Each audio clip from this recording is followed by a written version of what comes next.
அடுத்த இதுல யாருக்கு சப்போர்ட் பண்ணாரு காமராஜர்? PS குமாரசாமிக்கு சப்போர்ட் பண்ணாரு. அடுத்தது PS குமாரசாமி ராஜா ஆட்சிக்கு வந்துட்டாரு. சரிங்களா? ஸோ நோட் பண்ணி வச்சுக்கலாம். ஓகே. 1947 நடைபெற்ற முயற்சி பலனடையாமல் அவர் தமிழ்நாடு காங்கிரஸில் விலக்கி கொண்டார். காமராஜரின் ஆதரவோடு டி பிரகாசம் முதலமைச்சராக நாம் பார்த்துட்டோம். ஓகே. நேருடன் Rajaji 1947 to 52 governor general. Rajaji தமிழ்நாட்டு அரசிலிருந்து தேசிய அரசியலுக்கு மாறினார், பார்த்துட்டோம். நேருவின் இடைக்கால அமைச்சரவை எப்போ 1946 என்ன மாசம்? நவம்பர் 2 அமைஞ்சது. 1946 ஓகேங்களா, செப்டம்பர் 2 சாரி 1946 செப்டம்பர் 2 என்னன்னா இடைக்கால அரசாங்கம் அமைஞ்சிடும்.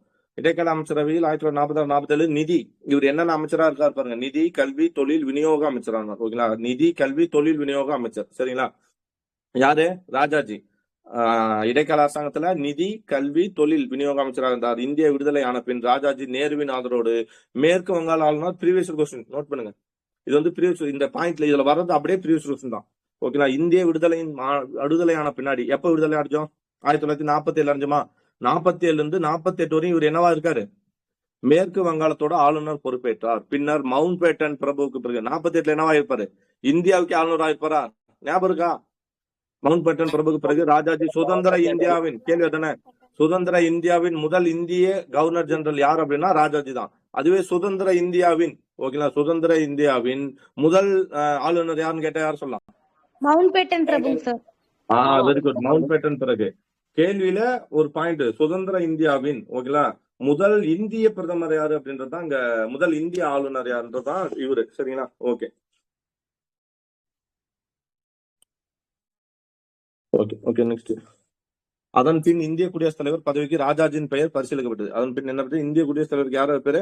ராஜாஜியின் பெயர். குடியரசுத் தலைவருக்கேவா? ஓகேவா? ஓகே. வெள்ளையனே வெளியே 48 to 50 வரையும் அவர் என்னவா இருக்காருன்னா முதல் இந்திய கவர்னர் ஜெனரல் ஆகிறார். இந்த சமயத்தில் தான் இவர் கூட இருந்த ராமலிங்கம். யாரு ராமலிங்கம்? வெங்கட் ராமலிங்கம் சொல்றோம் இல்லையா, யார் அவரு? நாமக்கல் கவிஞர் என்னவா போடுவாரு? இவர் வந்து இந்தியாவோட ஆளுநர்ப்பா. இப்போ இந்த சமயத்தில் தான் அவர் என்னவா மாத்துவார்னா நம்ம அமைச்சரவை, முதல் அமைச்சரவை கவிஞர் யாரு? நாமக்கல் கவிஞர், அவரை மாத்துவாரு. சரிங்களா? அதன் பின் இந்திய குடியரசுத் தலைவர் பதவி ராஜாஜின் பெயர் பரிசீலித்து வெள்ளையனே வெளியேறு இயக்கத்தை, ராஜாஜியோட பெயர் வந்து இந்திய குடியரசுத் தலைவர் வந்துச்சு, பரிசீலிக்கிறாங்க. ஆனா வெள்ளையனே வெளியேறு இயக்கத்தை புறக்கணித்த ராஜாஜிக்கு பதவி கொடுக்க கூடாது என்பதில் வடநாட்டு காங்கிரஸ் தலைவர்கள் பிடிவாதமா இருந்தனர். இல்லனா ராஜாஜி தான் என்னவா ஆயிருப்பாரு? குடியரசுத் தலைவரா ஆயிருப்பாரு. ராஜேந்திர பிரசாத் இந்தியாவின் முதல் குடியரசுத் தலைவர் ஆயிட்டாரு. கருத்து வேறுபாடு. நேருவின் அழைப்பின் பேரில் அவரது அமைச்சரவையில் இலக்கா இல்லாத அமைச்சரானார். நேருவோட அழைப்பு பின்னாடி அவரின் அமைச்சரவையில் எப்போ 1950 சொல்றாங்க, இலக்கா இல்லாத அமைச்சரானார் வல்லபாய் பட்டேல். இலக்கான துறை இல்லாத அமைச்சர், இணை அமைச்சர் கணக்கு. வல்லபாய் பட்டேல் இறந்த பின் 1950 டிசம்பர் 15 1950 வல்லபாய் பட்டேல் என்னன்றா இறந்தாரு. உள்துறை அமைச்சரா இருப்பார் இல்லையா? வல்லபாய் பட்டேல் என்னவா இருப்பாரு?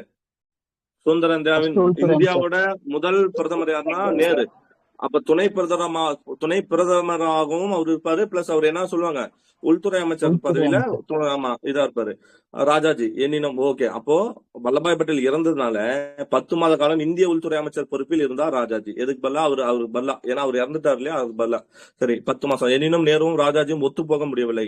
பல விஷயங்களில் இருவருக்கும் இடையே கருத்து வேறுபாடு ஏற்பட்டன. கருத்து வேறுபாடு கருத்து மோதல்களாக முடிந்தன. இதன் விளைவாக ராஜாஜி அமைச்சரவையில் என்ன பண்ணிட்டாரு? விலகி கொண்டார். ஞாபகம் இருக்குங்களா? விலகி போய் என்ன பண்ணுவார்? 1959 தனி ஒரு கட்சி ஆரம்பிப்பார், சுதந்திரா கட்சி. Very good. கருத்து வேறுபாடு மூலமாக எப்போ வரும்? 1950 வந்து வெளியில வந்துறாரு. ஓகேவா? கருத்து வேறுபாடு கருத்து மூலமாக முடிந்தன. இதன் விளைவாக ராஜாஜி அமைச்சரவையிலிருந்து விலகி கொண்டார். இலக்கா இல்லாத அமைச்சரவையா நேருவோட இதுல இருக்காரு 50ல, அதுல இருந்து விலகிட்டாரு. சரி, பல பரிசோதனைகள். சோ இவர் தான் என்ன பண்ணுவாருன்னா பல பரிசோதனைகள் நிகழ்ச்சி கொண்டு வர்றாரு. எப்படி? மது விலக்கு ஆரம்பிச்சது யாரு? இப்ப இருக்கிறதுலே அதிக வருவாய் கொடுக்கறது மது விலக்கு தான். ஆமா, மது விலக்க தைரியமா ஒரு முதலமைச்சர் அமல்படுத்துறானா, அப்ப அதோட பின்விளைவுகள் எப்படி இருக்கும்? அப்ப பரிசோதனை தான் பண்றாரு. சரி, மது விலக்குக்கு ஈடாக விற்பனை வரியை தோற்றுவித்தவரே அவரு, கொண்டு வந்தவரு இவர் தான். ஆமா, ராஜாஜி தான். ஓகேங்களா? கோயில் நுழைவு ஆலய போராட்டத்தை சட்டத்தை முதல்ல போட்டதும் யாரு? ராஜாஜி தான். ஜமீன்தாரி ஒழிப்பு சட்டத்தை கொண்டு வந்ததும் ராஜாஜி தான். இது மாதிரி பல முயற்சிகள் அவர் போடுறாரு. ஆனா எல்லாம் அப்புறம் இந்தி திணிப்பு, இன்னும் ஹைலைட், இந்தி திணிப்பு கொண்டு வந்ததும் ராஜாஜி தான். இது எல்லாமும் அவருக்கு ஆப்போசிட்டா போயிடுது. சரி, இலக்கிய பணி. டெல்லியிலிருந்து சென்னை திரும்பிய ராஜாஜி மாநில அரசியலில் நுழைந்து சர்ச்சைக்குரிய முதலமைச்சர் ஆனார். பார்த்தோம் எப்போ? 1952-54 வரையும் அவர் தான் முதலமைச்சர், சர்ச்சைக்குரிய ஒரு முதலமைச்சர். நிலைமையை சமாளிக்க முடியாமல் ஏப்ரல் 1954 ஏப்ரல் 13 ஏப்ரல் 13 என்ன சொல்லலாம், பைசாகி தினம். அப்பதான் ஜாலியன் வாலாபாக் படுகொலை நடந்திருக்கும். 1954 ஏப்ரல் 13 பதவி விலகினார். நேரடி அரசியல் இருந்து ஓய்வு பெற்ற ராஜாஜி இலக்கிய பணியில் ஈடுபட்டார். அப்போ எதெல்லாம் ஒட்டுமொத்தமா அரசியலிருந்தே விடுபட்டாரு அதுக்கப்புறம். சோ அதுக்கப்புறம் ராஜாஜி இலக்கிய பணியில் ஈடுபட்டார். கல்கி. சோ ராஜாஜிக்கு அப்புறம் யாரு பதவி அமைச்சரு? காமராஜர் முதலமைச்சர் ஆயிட்டார். நேரடி அரசியலில் இருந்து ஓய்வு பெற்ற ராஜாஜி இலக்கிய பணியில் ஈடுபட்டார். கல்வி இதழுக்கு ராமாயணம் பற்றி தொடர் கட்டுரை எழுதினார். கல்கி இதழுக்கு. ஓகேங்களா? கல்கி யாரோட? கல்கி யாரு? அண்ணா வந்து என்ன சொல்லுவாரு? அண்ணாவை வந்து தென்னாட்டு கல்கி. என்னது? தென்னாட்டின் பெர்னட் ஷா. தென்னாட்டின் பெர்னட் ஷா என்று சொல்லியிருப்பார் இல்லையா? அவர் தான் கல்கி. கல்கியோட பேர் வந்து கிருஷ்ணமூர்த்தி. சரிங்களா? சோ இதற்கு ராமாயணம் பற்றி தொடர் கட்டுரை எழுதினார். 1954 to 55 எழுதுறாரு. இவையே தொகுப்பு பெற்று. ஆமா, சக்கரவர்த்தி திருமகன் சொல்ற நூல் யார் வெளியிட்டது? இவர்தான். இவர் வந்து கல்கில ஒரு தொடர் கதையை எழுதுறாரு. ராமாயணம் பற்றி தொடர் கட்டுரை எழுதுறாரு. அதை தொகுத்து தான் சக்கரவர்த்தி திருமகன் என்ற நூலையும் கொடுத்தாங்க. 1955 குடியரசு நாள் என்று ராஜாஜி என்ன கொடுத்தாங்க? பாரத ரத்னா. முதல் பாரத ரத்னா விருது பெற்றது வந்து 3 பேரு. அதாவது 1954 தான் பாரத ரத்னான்ற ஒரு விருது அறிவிப்பாங்க. அறிவிச்சது அப்போ கொடுத்தது எப்போ அப்படின்னா 1955. பாரத ரத்னா யாருக்கு போயிருக்கோம் அப்போ? சர்தார் ராதாகிருஷ்ணன். இவர் சொல்லும் இல்லையா, அவர் பேர் என்ன? Sardar Radhakrishnan. September 5. Radhakrishnan sir. Radhakrishnan 1, sir C V Raman 2, இவர் 1, ராஜாஜி 1. ஆமா, மொத்தம் 3 பேருக்கு என்ன கொடுத்துருப்பாங்க? பாரத ரத்னா விருது கொடுத்துருப்பாங்க. சரி, விருது வழங்கப்பட்ட 1955. இன்னொன்னு சொல்லும்ல, சக்கரவர்த்தி திருமகன்றது வந்து என்ன நூல் அப்படின்னு பார்த்தோம்னா ராமாயணத்தை இருந்து. இதே மாதிரி மகாபாரத்துக்கு ஒரு நூல் வரும். என்ன ரமேஷ்? மகாபாரத் என்ன? வியாசர் விருந்து. ஓகேங்களா? சூப்பர். மகாபாரதத்தையும் வியாசர் விருதுன்ற பேர்ல எழுதிருப்பாரு. ராஜாஜிக்கு வந்து சாகித்ய அகாடமி கொடுத்துருப்பாங்களா? சாகித்ய அகாடமி விருது ஏதாவது வந்திருக்கா? இது ஞாபகம் இருக்கு. சாகித்ய அகாடமி சக்கரவர்த்தி திருமனுக்கு வந்து, ஆமா, சக்கரவர்த்தி திருமனுக்கு என்ன விருது கிடைச்சிருக்குன்னா இந்த விருது கிடைச்சிருக்கும், சாகித்ய அகாடமி. ஓகே. புதிய கட்சி. காங்கிரஸ் விட்டு வெளியே ராஜா கட்சி செயல்படலாம். அவரை போன்ற அதிருப்தியாளர்களை சேர்த்து கொண்டு காங்கிரஸ் சீர்திருத்த குழு என்ற அமைப்பு இருக்கு. அவர் என்ன பண்றாருன்னா, காங்கிரஸ் வந்து வெளியேற்றார் இல்லையா, காங்கிரஸ் சீர்திருத்த குழுன்னு ஒண்ணு உருவாக்குறாரு. அந்த அமைப்பு உருவாக்கி, ஓகேங்களா, 1957 ஜனவரி. நோட் பண்ணுங்க, இதை எழுதிங்க. ஏன்னா இந்த பாயிண்ட்ஸ் எல்லாம் நம்ம படிக்கல. காங்கிரஸ் சீர்திருத்த குழுன்னு ஒரு குழுவை 1957 ஜனவரில உருவாக்கி இருக்காரு. ஓகேவா? அப்புறம் KS வெங்கடகிருஷ்ணன் ரெட்டியார் இக்குழுவின் தலைவராக செயல்படுறார். இந்த குழுவோட தலைவர் யாரு? காங்கிரஸ் சீர்திருத்த குழுவை உருவாக்குறது வந்து யாருன்னா ராஜாஜி. அவர் மாதிரி பல பேர் வெளியே வந்திருப்பாங்களே, அவங்களை சேர்த்துட்டு அதோட தலைவரா யாரு இருக்காருன்னா KS வெங்கடகிருஷ்ணன் ரெட்டியார். ஓகே. இக்குழுவின் நோக்கம் தேர்தலில் காங்கிரசுக்கு எதிராக போட்டிட்டு பலவீனப்படுத்துவதாகும். காங்கிரஸை பலவீனப்படுத்தணும். அந்த நோக்கத்தோடு 1957 சென்னை சட்டமன்ற தேர்தலில் போட்டியிட்டு 13 இடங்களில் வென்று 2வது பெரிய கட்சியாக உருவெடுத்தது. ஓகேங்களா? சோ யாரு? ராஜாஜி தனியா போட்டி போட்டு. உங்களுக்கு ஒண்ணு ஞாபகம் இருக்கா? 1967 யாரு ஜெயிப்பா? அண்ணா வந்து அப்ப தனி அண்ணான்றது அண்ணா திராவிட முன்னேற்ற கழகம். திராவிட முன்னேற்ற கழகம் வந்து அன்னைக்கு தனி கட்சி, தனியா தான் இருக்கும். ஆனா காங்கிரஸ் அன்னைக்கு வேறொன்றிய ஒரு கட்சி. அந்த காங்கிரஸ் கட்சியை தோக்க அடிக்கணும்னா அண்ணா வந்து யாரெல்லாம் ஒண்ணு சேர்ந்திருப்பாங்கன்னு நினைக்கிறீங்க? ராஜாஜி, அண்ணா, அன்னைக்கு இருந்த சின்ன சின்ன கட்சிகள் எல்லாம் ஒன்று சேர்ந்து, ஓகேங்களா, ஒரு எந்த கட்சியை வந்து ஜெயிச்சாங்க அப்படின்னு பார்த்தோம்னா காங்கிரஸ் கட்சியை ஜெயிச்சாங்க. ஏன்னா அன்னைக்கு அந்த 1967 ஜெயிக்கலன்னா அதுக்கப்புறம் ஜெயிச்சிருக்க முடியும்னு நினைக்கிறோம். கண்டிப்பா முடிஞ்சிருக்காது. ஓகேவா? சோ அந்த ஒரு பாயிண்ட் தான் காங்கிரஸ் கை இதாகி மீதி அதுக்கடுத்து யாரு ஃபுல்லாவே திராவிட கட்சிகள் தான் ஆட்சி செஞ்சுட்டு வருது. சோ அதுக்கு காரணம் இவரும் ஒரு காரணமா இருந்திருப்பாரு. ஏன்னா இவர் வந்து காங்கிரஸ் விட்டு வெளியேறி, சரிங்களா, காங்கிரஸுக்கு எதிராகவே போட்டி போட்டாரு. 1957 தான். இதே சமயத்துல இன்னொருத்தர் அவர் 1949 கட்சி ஆரம்பிச்சிட்டாரு. ஆனா எப்ப போட்டிடுவாரு? தேர்தல் போட்டியில எப்ப கலந்துப்பாரு? யார சொல்றேன்னு புரியுங்களா? 1957 தான்.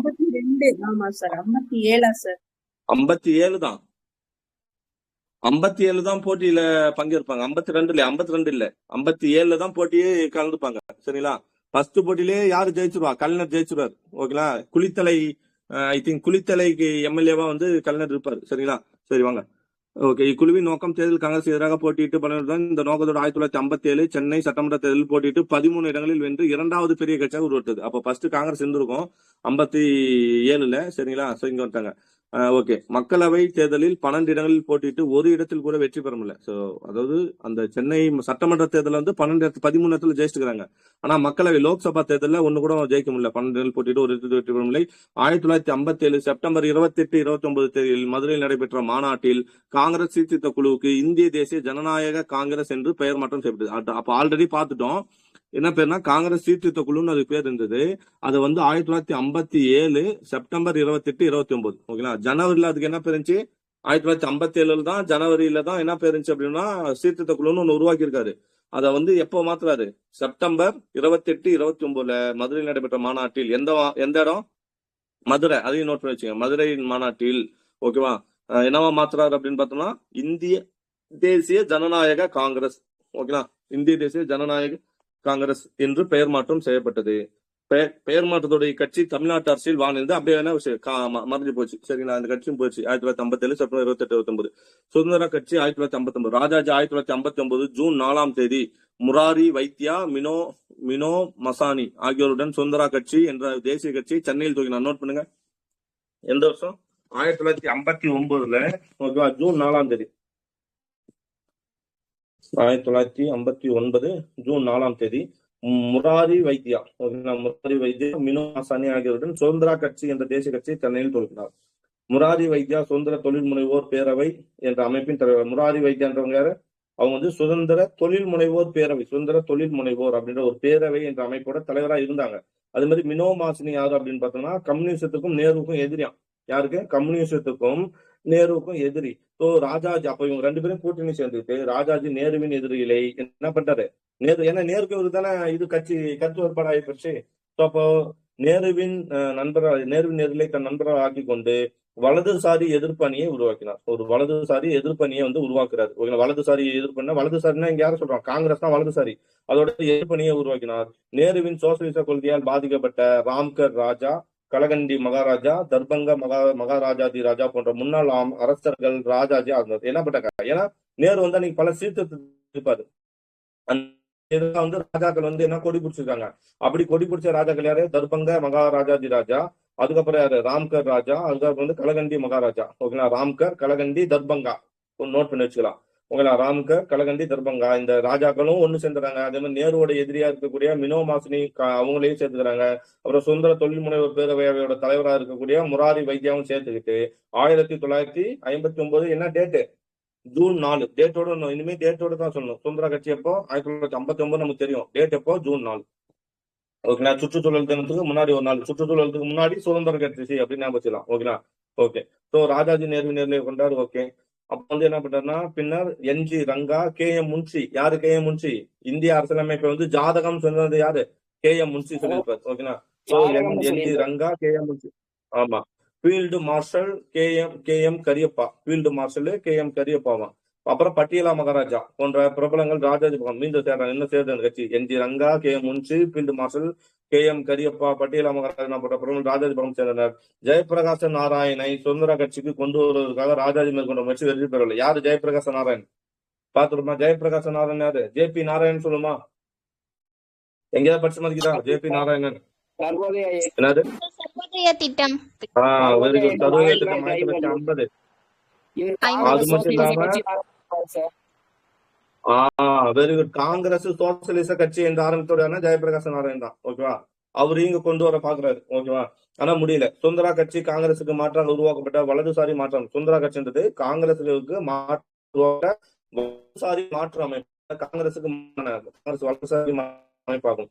நேருவின் லைசன்ஸ் பெர்மிட் ராஜை முடிவுக்கு கொண்டு வருவது. நேருவின் லைசன்ஸ் பெர்மிட் ராஜை அப்படின்னு என்ன அர்த்தம்? நேருவோட சுதந்திரம் பெற்ற அந்த அரசு நேருவோட அரசாங்கத்தை. ஓகேங்களா. நேருவின் லைசன்ஸ் பெர்மிட் ராஜை முடிவு கொண்டு வருவதே ராஜாஜி சுதந்திர கட்சியின் மூலாந்திரமா இருந்தது. என்னது? நேருவோட ஆட்சியை கவுக்கணும். அதுதான் யாரோட இதுனா சுதந்திரா கட்சியின் மூலாந்திரம். சுதந்திரா கட்சியை இனநல கட்சி என்று கூறினார் பெரியார். இவர் சுதந்திரா கட்சி என்ன சொல்றாரு? இனநல கட்சி என்று கூறினார் பெரியார். அப்படின்னா என்ன அர்த்தம்? ஆமா, உன்னோட சுயநலத்துக்காக தானே அப்ப உருவாக்கிருக்காங்க இதுல எல்லாத்தையுமே. அதாவது நேரு வந்து யாரெல்லாம் எதுக்குறாலும் அவங்க மட்டும் தானே டீம் சேர்ந்திருக்காங்க. அப்ப அந்த இனநல கட்சி தன்னோட இனத்துக்காக மட்டும் இது போராட்ட கட்சின்னு சொல்லி யார் சொல்லியிருக்கிறாரு? பெரியார். கண்டிப்பா. ஏன்னா பெரியார் நீதி கட்சியை வந்து என்ன பண்ணாருன்னா இது பண்ணாரு. ஓகே. சோ எல்லா கட்சியும் அவர் வந்து கண்டிப்பா இது பண்ணிருப்பாரு. அப்போ இந்த கட்சியும் சொல்றாரு இனநல கட்சி என்று கூறியவர் பெரியார். அண்ணாவுடன் ராஜாஜி 1962. காங்கிரஸ் மீதான வெறுப்பு ராஜாஜியின் அரசியல் கண்ணை காங்கிரஸ் மீதான வெறுப்பு பாருங்க. ராஜாஜியின் அரசியல் என்னாச்சு? கண்ணை குருடாக்கி விட்டது. ராஜாஜி திராவிட கட்சியில இனவாத வெறுப்பின் உருவம் என்று கூறுறாரு. ஆமா, சொன்னாரா இல்லையா? ராஜாஜி திராவிட கட்சியில என்ன சொன்னாரு? இனவாத ஒரு வெறுப்பின் உருவம். எப்ப திராவிடன் பிரிஞ்சு கிடைக்கிறேன் இல்லையான்னு சொன்னாரு. அண்ணாவும் அவரது தம்பியும் என்ன சொல்றாங்க? பிராமண குள்ள நெறி என்றெல்லாம் வர்ணித்தவர்கள். அண்ணாவும் மத்தவங்க என்ன சொல்றாங்க, ராஜாஜி மாக்கிய வள்ளி, ஓகேங்களா, அதாவது முட்டாள் மாதிரி சொல்றாங்க, பிராமண குள்ளன் என்றெல்லாம் பண்ணிட்டார்கள். அது மட்டுமல்ல, ராஜாஜியின் முதல் எதிரியான கம்யூனிஸ்ட் கட்சியின் தோழமை கட்சி திராவிட முன்னேற்ற கழகம். ராஜாஜியோட முதல் எதிரி யாரு? கம்யூனிஸ்ட் கட்சி. அந்த கம்யூனிஸ்ட் கட்சியோட தோழமை தான் அது திராவிட முன்னேற்ற கழகம். இருப்பினும் காங்கிரஸை வீழ்த்த வேண்டும் என்ற ஒரே ஆத்திரம் கூடாகி இரு அரசியல் துருவங்களையும் ஒரு குடையின் கீழ் ஒன்னு ராஜாஜி, இன்னொன்னு வந்து அண்ணா, ஓகேங்களா. எதிரின் எதிரி நண்பன் என்ற அரசியல் சாணக்கியம். அதனாலதான் இவர் என்னன்னு சொல்லுவாங்க, சாணக்கியர் என்று அழைக்கப்பட்டவர். சொல்லுவாங்க. ஆமா, ஏன்னா கரெக்ட். காங்கிரஸ் கட்சியை தோக்கடிச்சதுல மிகப்பெரிய பங்காக்குனா ராஜாஜி உண்டு. ஓகேங்களா. எதிரின் எதிரி நண்பன் என்ற அரசியல் சாணக்கியம் இப்பொருந்தா கூட்டணிக்கு உரமாயிற்று. ஓகேங்களா. இந்த பொருந்தா கூட்டணிக்கு எக்ஸாம்பிள் ஆயிடுச்சு. சுதந்திரா கட்சி அப்பவே அரசியல், இதுதான் அரசியல். ஓகேவா. நீ எவ்வளவு வேணாலும் திட்டு, எவ்வளவு வேணாலும் மாத்தி மாத்தி பேசிக்கோ. ஆனா தேர்தல்னு ஒண்ணு வந்துச்சு, ஓட்டு மக்களை ஏமாத்தணும் அப்படின்னா என்ன பண்ணிடுவாங்க, கூட்டணி சேர்ந்துருவாங்க. அவ்வளவுதான். சுதந்திரா கட்சி 1962 சட்டப்பேரவை தேர்தலில் இன்னைக்கே போயிட்டு தானே இருக்கு. ஒருத்தர் இதை பத்தி தப்பா பேசுறாரு, அதை பத்தி தப்பா பேசுறாரு. எலெக்ஷன் வந்தா ரெண்டு பேரும் ஒண்ணுக்குள்ள ஒன்னாயிடுறாங்க. அவ்வளவுதான்.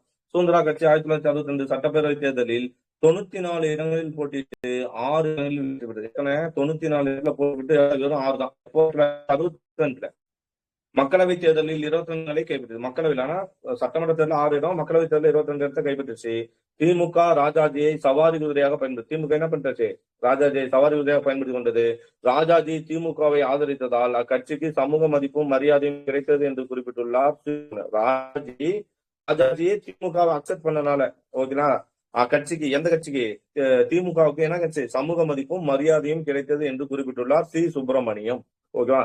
அப்போ இந்த இடத்துல தன்னோட கொள்கையில மாறாத ஒரே ஆள் யாரு சொன்னான்? நம்ம இவ்வளவு நேரம் படிச்சிருக்கோம்.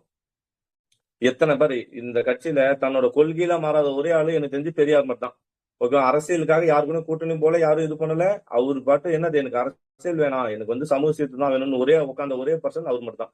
ஓகேவா. C. Subramaniam. Okay.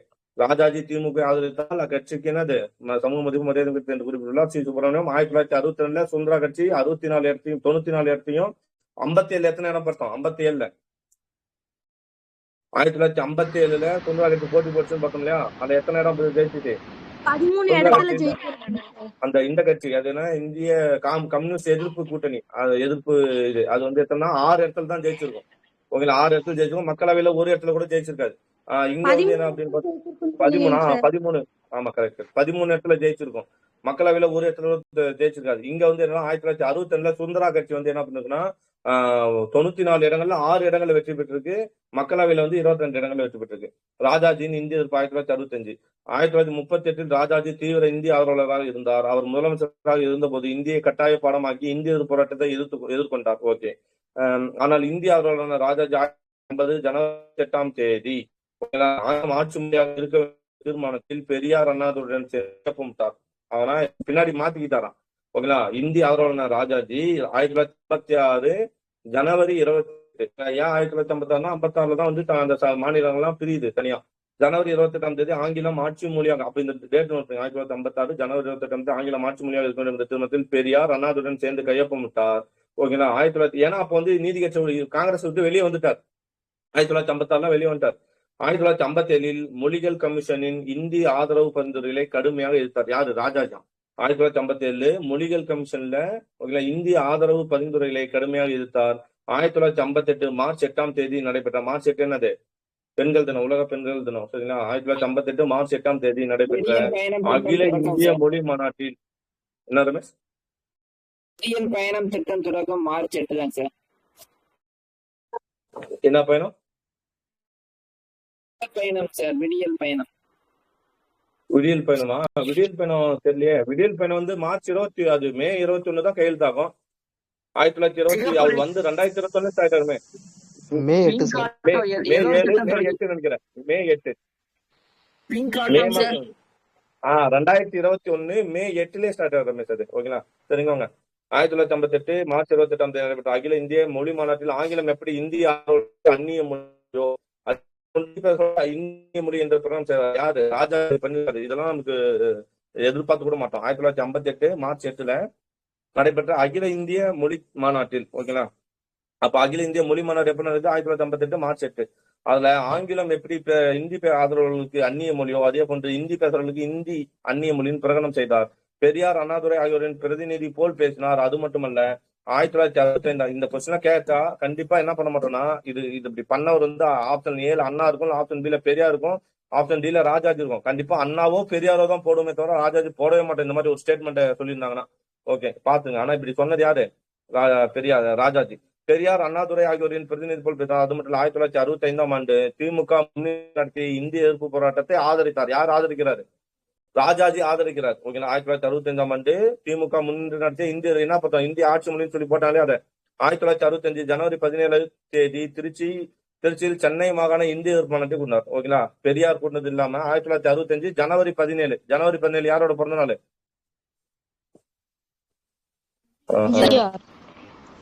Very good. எம்ஜிஆரோட பிறந்த நாள் ஜனவரி 17. சரிங்களா? நோட் பண்ணி வச்சுங்க. 1965ஆம் ஆண்டு திமுக முன்னின்று நடத்தி வந்த இந்திய எதிர்ப்பு போராட்டத்தை ஆதரித்தார். 1965 ஜனவரி 17ஆம் தேதி ஓகேங்களா திருச்சியில் சென்னை மாகாண இந்திய எதிர்ப்பு மாநாட்டை கூட்டினார். திருச்சியில சென்னை மாகாண இந்திய எதிர்ப்பு மாநாட்டை திருச்சியில கூட்டினது யாருன்னா ராஜாஜி. ஓகே. மாநாட்டில் இந்திய ஆட்சி மொழியாக வழி செய்த இந்திய அரசியல் சட்டத்தின் 17வது பகுதியை கிழித்து அரபிக்கடலில் வீச வந்து முழுகினார். ஓகேங்களா? மொழியை பத்தி சொல்ற ஆட்சியில் என்ன? பகுதி 17. ஓகேங்களா? பகுதி 17 அதை கிழிச்சு என்ன பண்ணணுமா? அரபிக்கடலில் வீச வேண்டும் என்று கூறினார். என்ன ரமேஷ்? 343 சார். 343 ஸ்டார்ட் ஆகி 51 முடியும். 343 to 351. ஏன்னா அடுத்தது வந்து பகுதி 18. பகுதி 18 யாரு? குடியரசுத் தலைவரோட அவசர சட்டம் இருக்கும் இல்லையா? அதுதான் பகுதி 18. 352 என்ன? 352 ஆர்டிகல் 352 தேசிய நெருக்கடி நிலை. பாப்போமா? 352 to 360 வரையும் குடியரசுத் தலைவரோட அவசர கால சட்ட இயற்ற அதிகாரங்கள். சரிங்களா? பகுதி 18 அது.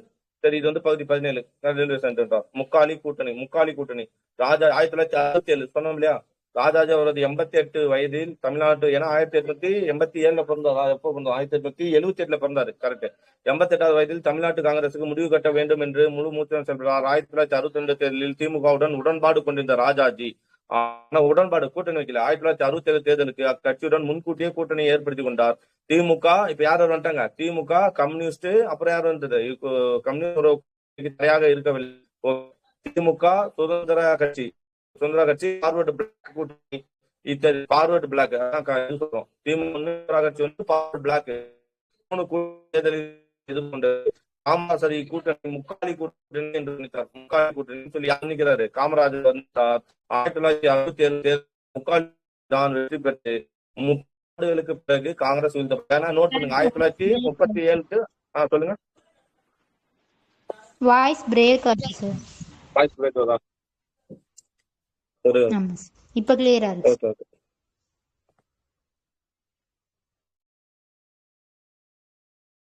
ஓகே, வாய்ஸ் பிரேக் ஆனா சொல்லுங்க. முன்னாடி ஆச்சு ஏதாவது நடுவுல? ஒரு 2 வரி தான். Okay okay. வேஸ்ட் ஆஃப், ஏன்னா ரெக்கார்ட் பண்ற மத்தவங்க இப்ப நீங்க இருக்கீங்க, நீங்க வாய்ஸ் கேட்டுக்கலாம்.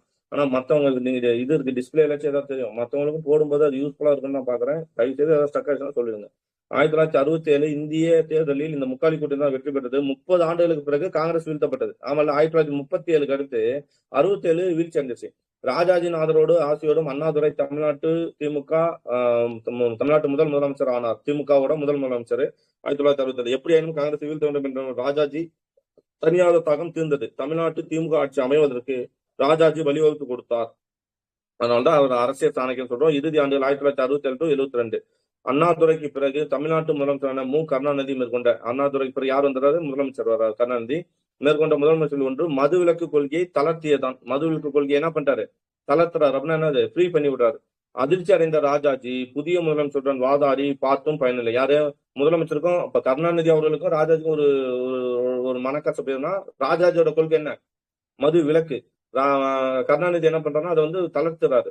ஸோ அப்போ அதிர்ச்சி அடைந்த ராஜாஜி புதிய முதலமைச்சருடன் வாதாடி பார்த்து பயனில்லை. இதுவரை பிறகு பாடம் கற்பித்து வந்த ஆச்சாரியார் முதல் முறையாக பிறகு வந்து பாடம் கட்டாரு. என்ன பாடம் கத்துக்கிட்டாரு? அப்பா நம்ம வந்து வரம் கொடுத்தா நம்ம தலையிலே கை வைக்கிறானேன்ற மாதிரி கத்துக்கிட்டாரு. அதன் விளைவாக சுந்தரா கட்சி திமுகவுடான உறவை முறித்து கொண்டது. காமராஜரின் தலைமையிலான அகில இந்திய காங்கிரஸ் விட்டு வெளியேறிய அமைப்பு காங்கிரசுடன் கூட்டு சேர்ந்தார் ராஜாஜி. அதாவது அகில இந்திய காங்கிரஸ் விட்டு வெளியேறிய அமைப்பு காங்கிரஸ் என்ற ஒரு அமைப்பு. காமராஜரோட தலைமையிலான அகில இந்திய காங்கிரஸ். ஓகேங்களா? அப்ப அவரோட தலைமையில தான் இதெல்லாம் போயிருக்கோம், திட்டம்லாம் போயிட்டு இருக்கோம். அப்போ காங்கிரஸ் தலைமையில இருந்து ஒரு அமைப்பு வெளியே வருது. அந்த அமைப்புக்கு பேர் என்ன? அமைப்பு காங்கிரஸ். அவங்க கூட போய் என்ன பண்றாரு? கூட்டு சேர்ந்துட்டார் ராஜாஜி மீண்டும். 1971 சுதந்திரா கட்சி அமைப்பு, காங்கிரஸ் ஜனசங்கம், சம்யுக்த சோசல் கட்சி ஆகியவற்றுடன் கூட்டணி சேர்ந்து 1971 பொது தேர்தலில் இந்திரா காந்தியை எதிர்த்து போட்டியிட்டு படுதோல்வி அடைந்தது. என்ன பண்றாரு இவரு? புதுசா கட்சி சுதந்திரா கட்சி இருக்கு, பிளஸ் வந்து அவரோட கூட்டணி அந்த அமைப்பு காங்கிரஸ் ஒரு அமைப்பு வெளியே வந்துச்சு. அப்புறம் வந்து காங்கிரஸ் ஜனசங்கம், சம்யுக்த சோசியலிச கட்சி, இந்த கட்சி எல்லாம் சேர்த்துட்டு யாருக்கு எதிராக? இந்திரா காந்திக்கு எதிராக போட்டி போறார். ஆனா போட்டி போட்டு படுதோல்வி அடைந்தது. சுந்தரா கட்சியின் பாராளுமன்ற உறுப்பினர்களின் எண்ணிக்கை 23 8 சுந்தரா கட்சி ஆல்ரெடி பாராளுமன்ற உறுப்பினர் எத்தனைன்னா 23. நம்ம எங்கேயே பார்த்தோம் மேல மக்களவை தேர்தலில் என்ன பார்த்தோம்? 1957 என்ன பார்த்தோம்? 57 வந்து 6 இடங்கள்ல ஜெயிச்சுன்னு பார்த்தோமா? 57 62 62 வந்து 6 இடங்கள்ல ஜெயிச்சிச்சு. சட்டமன்ற தேர்தல் 6 இடங்கள் சார். 6 இடங்கள் 22 62 சட்டப்பேரவையில பார்த்தோம்னா 6 இடங்கள், மக்களவையில 22 இடங்கள். சரிதான் சார் நீங்க சொன்னது.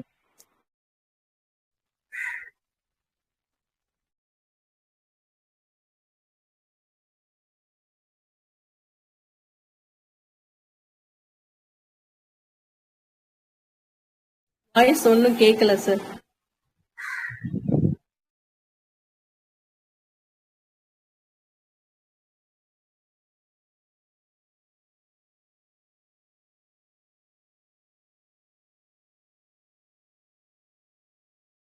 வாய்ஸ் எதுவும் கேட்கலைங்க சார்.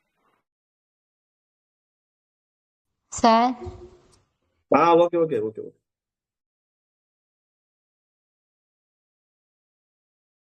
இப்ப கேக்குதுங்களா? கேக்குது சார். ஓகே. சுதந்திர கட்சியின் பாராளுமன்ற உறுப்பினர் எண்ணிக்கை 23 8 இருந்தது. அதே போல தமிழ்நாடு சட்டப்பேரவை உறுப்பினர்களின் எண்ணிக்கை தமிழ்நாடு சட்டப்பேரவையில 27 இருந்து 19 குறைஞ்சிச்சு. ஏன்னா வந்து சுதந்திரா கட்சி திமுகவோட கூட்டு நிற்கும் போது ஒரு 27 இருந்தது. இப்போ வந்து தனியா பற்றி 1971 வந்து என்னன்னா 19 குறைந்தது. ராஜாஜியில் காங்கிரசின் செல்வாக்கை ஓரளவு குறைக்க முடிந்தது ஒழியே அதை அழிக்க முடியவில்லை. சுதந்திரா கட்சி தான் காணாமல் போய்விட்டது. சுதந்திரா கட்சி தான் காணாமல் போயிடுச்சு. உடல்நலமும் மனநலமும் பாதிப்பட்ட ராஜாஜி 1972 டிசம்பர் 25 94 வயதில். ஓகேனா, இதுல என்ன ஒரு ஹைலைட்னா, பெரியார் வந்து 1879 பிறந்திருப்பாரு. 79 பிறந்து 1973 இறந்திருப்பாரு. ராஜாஜி 1878 பிறந்திருப்பாரு. 1972 அப்படியே அண்ணன் தம்பி மாதிரி 2 பேரும். ஒருத்தர் ஒரு ஏற்கனவே முன்னாடி பிறந்து முன்னாடியா இருக்கிறாரு. ராஜாஜி 1972 டிசம்பர் 25 பெரியார் எப்போ? டிசம்பர் 24. இவரு டிசம்பர் 25 94 வயதில் சென்னை பொது மருத்துவமனையில் இயற்கை எழுதினார். ஓகேனா, சோ இவ்வளவுதான். ஓகேவா? சோ அந்த முக்கியமான பாயிண்ட்ஸ் எல்லாம் ஒரு முறை எடுத்து எழுதிங்க, மீண்டும் ஒரு முறை பாருங்க. ஓகேங்களா? அப்பதான் கரெக்டா இருக்கும். ராஜாஜி பத்தி நிறைய டேட்டாக்கள் பார்த்துருக்கோம். சரிங்களா? ஓகே. குடும்ப வாழ்க்கை 1897 அலமேலு மங்கையாரை மணந்த ராஜாஜி தம்பதியருக்கு 2 பசங்களும் 2 பொண்ணுகளும் இருந்தாங்க. தனது 38 வயதில் 1916 மனைவி இழந்த ராஜாஜி மறுமணம் செய்து கொள்ளாமல் பிள்ளைகளை வளர்ப்பதிலே கவனம் செலுத்தினார். இவரது மகன் R.C. நரசிம்மன். நோட் பண்ணுங்க, இவரோட மகன் யாரு? R.C. நரசிம்மன் அரசியலுக்கு வந்து 1952 இருந்து 62 வரை கிருஷ்ணகிரி நாடாளுமன்ற உறுப்பினர் இருந்தார். ஓகேங்களா? R.C. நரசிம்மன் இவரோட பையன் கிருஷ்ணகிரியோட நாடாளுமன்ற உறுப்பினராக இருந்துகிறார். எப்போ? 1952 இருந்து 62, 10 வருஷம். ராஜாஜியின் மகள் லட்சுமியை காந்தியின் மகன் தேவதாஸ் காந்திக்கு ராஜாஜி காந்தி மாமனாரா? சம்பந்தியா? ராஜாஜியின் மகள் லட்சுமியை என்ன பண்றாரு? காந்தியோட மகன் தேவதாஸ் காந்திக்கு திருமணம் செய்து கொடுத்தார். ராஜாஜியின் வாழ்க்கை வரலாற்றை எழுதிய ராஜ்மோகன் காந்தியும் தத்துவமேதை ராமச்சந்திர காந்தியும் மேற்கு வங்க ஆளுநராக இருந்த காந்தி சிந்தனையாளர் கோபாலகிருஷ்ண காந்தியும் ராஜாஜியின் பேரன்களார் ஆவார். ராஜாஜி ராஜாஜி வந்து காந்தி வம்சமா மாட்டார். சரிங்களா? ராஜாஜியின் மகள் லட்சுமியை என்ன பண்ணிட்டாரு? அப்ப எந்த அளவுக்கு ஆளும் வந்துரும் பாருங்க. ராஜாஜி மகள் லட்சுமி. கேக்குதா? இல்ல நான் பாட்டு பேசிட்டு போனேன். கேக்குது சார், கேக்குது. லட்சுமி காந்தியின் மகன் தேவதாஸ் காந்திக்கு திருமணம் செய்து கொடுத்தார். இங்க நாங்க தான் தேவதாசா போயிட்டு இருக்கோம். ஓகே. ராஜாஜியின் வாழ்க்கை வரலாற்றை எழுதிய ராஜ்மோகன், ராஜாஜியோட வாழ்க்கை வரலாறு எழுதியது அப்ப யாரு? ராஜ்மோகன் காந்தி. அப்புறம் தத்துவமேதை ராமச்சந்திர காந்தி, அவர் ஒருத்தர். தத்துவமேதை ராமச்சந்திர காந்தி. மேற்கு வங்க ஆளுநராக இருந்த காந்தி சிந்தனையாளர் கோபாலகிருஷ்ண காந்தி. இந்த 3 காந்தி யாரோட பேரன்களே? ராஜாஜியோட பேரன்கள். ஓகேங்களா? போடா முட்டாள், போடா வர போய் வேலையை போறேன். ராஜாஜியோட பேரன்கள். ஓகேவா? ஸ்கூலுக்கு போடானா லீவ் போட்டு இலக்கியவாதி. அப்ப கதவு சட்ட. ஓகே, கதவு சத்தம். ஓகே, அடுத்து போலாமா? இலக்கியவாதி. ராஜாஜி ஆங்கிலத்திலும் தமிழிலும் நன்கு பேசும். கதவு அச்சு வந்து ராஜாஜி ஆங்கிலத்திலும் தமிழிலும் நன்கு பேசவும் எழுதவும் வல்லவர். சேலம் இலக்கிய மன்றத்தை தோற்றுவித்தார். ஓகே, சேலம் இலக்கிய மன்றத்தை தோற்றுவித்தவர் நோட் பண்ணுங்க. தமிழ் அறிவியல் சொற்கள் மன்றத்தை துவக்கினார். தமிழ் அறிவியல் சொற்கள் மன்றத்தை துவக்கினார் 1916. ஓகேங்களா. தமிழ் அறிவியல் சொற்கள் மன்றத்தை தோற்றுவித்தவர் யாரு? ராஜாஜி. எழுதிங்க 1916. ராஜாஜி சிறையில் தவம். மகாபாரதம் மகாபாரதம் வந்து ஆங்கிலத்தில் எழுதியிருக்காரு 1951. மகாபாரதம் ஆங்கிலத்துல. ஓகேங்களா. ராமாயணம் 1957. கம்பராமாயணம் ஆங்கில மொழிபெயர்ப்பு. திருக்குறள் ஆங்கில மொழிபெயர்ப்பு 1965. நீங்க இன்னைக்கும் கிடைக்கும், ராஜாஜியோட இது கிடைக்கும். ஓகேங்களா. ஆங்கில மொழிபெயர்ப்பு. பகவத்கீதை, உபநிடதம், சாக்ரடிஸ், மார்க்கஸ் அரேலியஸ், சாக்ரடிஸ் அப்புறம் மார்க்கஸ் அரேலியஸ் இரண்டும் தமிழில் ஆகியவை சிறந்த படைப்புகள்.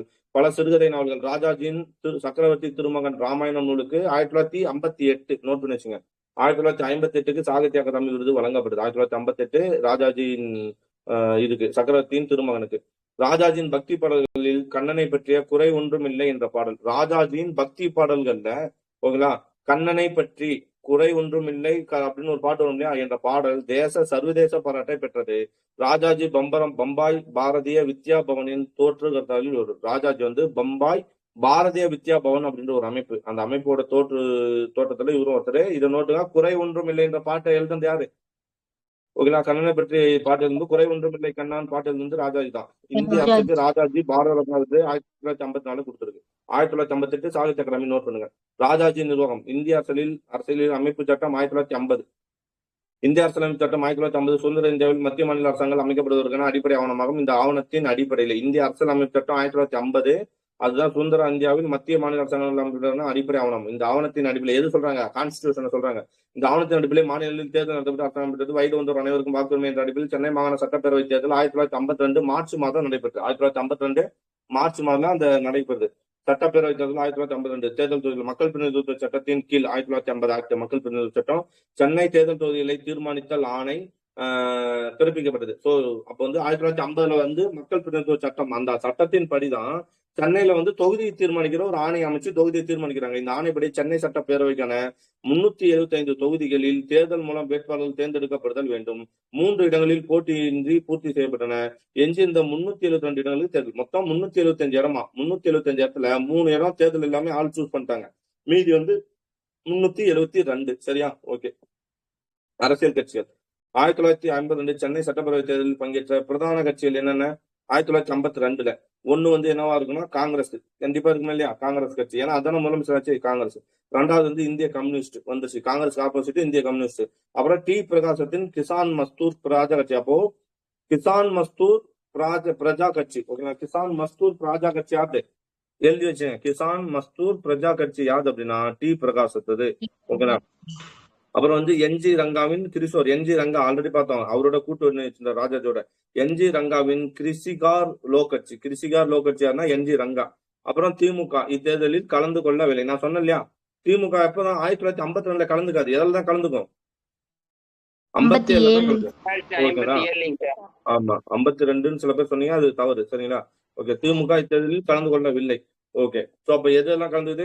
காங்கிரஸ், இந்திய கம்யூனிஸ்ட் கட்சி, அப்புறம் டி பிரகாஷோட கிசான் மஸ்தூர் பிரஜா கட்சி, என்ஜி ரங்காவின் கிருஷிகார் லோ கட்சி. ஓகேவா? ஓகே. நெக்ஸ்ட், மாராக கட்சி கம்யூனிஸ்டுகளையும் காங்கிரஸ் இல்லாத முற்போக்கு கருத்துடைய வேட்பாளர்களையும் குறிப்பிட்ட ஒப்பந்தத்தில் கையெழுத்திட்ட பின்னர் ஆதரவு பெற முடியும். அதாவது திமுக கலந்துக்கல, அது போல கம்யூனிஸ்டுகளையும் காங்கிரஸ் இல்லாத முற்போக்கு கருத்துடைய வேட்பாளர்களையுமே குறிப்பிட்ட ஒப்பந்தத்தில் என்ன கையெழுத்திட்ட பின்னர் ஆதரவு செய்வோம்னு சொல்லி முடிவு செஞ்சது. சட்டமன்றத்தில் மத்திய மக்களவையிலும் திராவிட தனிநாடு கோரிக்கை ஆதரிப்போம் என்ற வாக்குறுதியில் கையொப்பமிட கம்யூனிஸ்டுகள் மறுத்துட்டாங்க. அவங்க என்ன பண்ணாங்க? கம்யூனிஸ்ட் வந்து மறுக்கிறாங்க திராவிட நாடு கோரிக்கை. சோ எனினும் எப்படியும் காங்கிரஸை கவிழ்த்துவிட வேண்டும் எண்ணத்தில் திமுக கம்யூனிஸ்ட் வேட்பாளர்களை வழியே சென்று ஆதரித்தது. அதே போன்று அதே நோக்கோடு பெரியாரின் திராவிட கழகமும் கம்யூனிஸ்ட் வேட்பாளரும் வெற்றி பெற ஆதரவளித்தது. பெரியாரோட அந்த திராவிட கழகம் யாருக்கு ஆதரவு? கம்யூனிஸ்டுக்கு. கம்யூனிஸ்டுகள் இன்றி காமன்வெல்த் கட்சி தமிழ்நாடு உழைப்பாளர் கட்சி வேட்பாளர்களும் 5 சுயேட்சைகளும் திமுகவின் ஆர்ப்பாட்டம். அது மட்டும் இல்லாம காமன்வெல்த், அப்புறம் வந்து தமிழ்நாடு உழைப்பாளர் கட்சி, அப்புறம் வந்து 5 சுயேட்சைகளும் திமுக ஆர்ப்பாட்டனர். PT ராஜன் தலைமையிலான நீதி கட்சி 9 இடங்களில் போட்டிட்டு. அப்போ 1952 ஓகேங்களா நீதி கட்சி. நீங்க இந்த இடத்துல என்ன சொல்லலாம் அப்படின்னு பார்த்தோம்னா, சார் நீதி கட்சி தானே திராவிட கட்சியா மாறுது, பேர் மாறுச்சுன்னு அப்படி சொல்றோம் இல்லையா? ஆனா திராவிட கழகம் வந்து அரசியல் மாற்றம், அரசியல் அமைப்பா, அரசியல் இல்லாத அமைப்பா? அரசியல் இல்லாத அமைப்பு. ஓகேங்களா. நீதி கட்சியோட அரசியல் அமைப்பு அப்படியே ஒண்ணு போயிட்டே இருக்குது. So PT. ராஜன் தலைமையிலான நீதி கட்சி 9 இடங்களில் போட்டியிட்டது 1952 தேர்தலில். சரிங்களா? இதை வந்து நம்ம போடவே மாட்டோம், நோட் பண்ணி வச்சுங்க. பி.டி. ராஜன் தலைமையிலான நீதி கட்சி 9 இடங்களில் போட்டியிட்டது. முடிவு சென்னை சட்டப்பேரவையில் 1952 ஜனவரி மாதம் 9 கட்டங்களாக நடந்தது. 52ல ஜனவரியில் 9 கட்டமாக நடத்தப்பட்டது. மொத்தம் 2507 வேட்பாளர்கள், அதுல 2472 ஆண்கள், 35 பெண்கள். மொத்தம் பாருங்க, அப்ப எத்தனை பேர்? வெறும் 35 தான் பெண்களே 2507. ஓகே.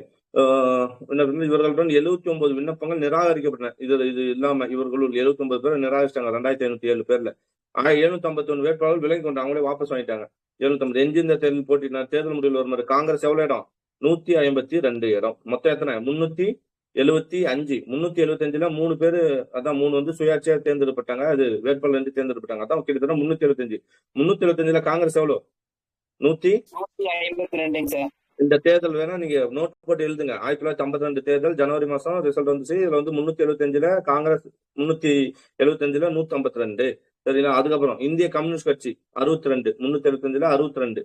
கிசான் மஸ்தூர் பிரஜா கட்சி யாரு? கிசான் மஸ்தூர் பிரஜா கட்சி யாரு? டி பிரகாஷ் 35. தமிழ்நாடு உழைப்பாளர் கட்சி திமுக ஆதரவு 19. கிருஷிகர் லோக் கட்சி யார் பார்த்தோம்? எஸ் ரங்காவா? கிருஷிகர் லோக் கட்சி எஸ் ரங்கா பார்த்தோம் 15. ஓகே. சோசியலிஸ்ட் கட்சி 13. 13. காமன்வெல்த் கட்சி 6.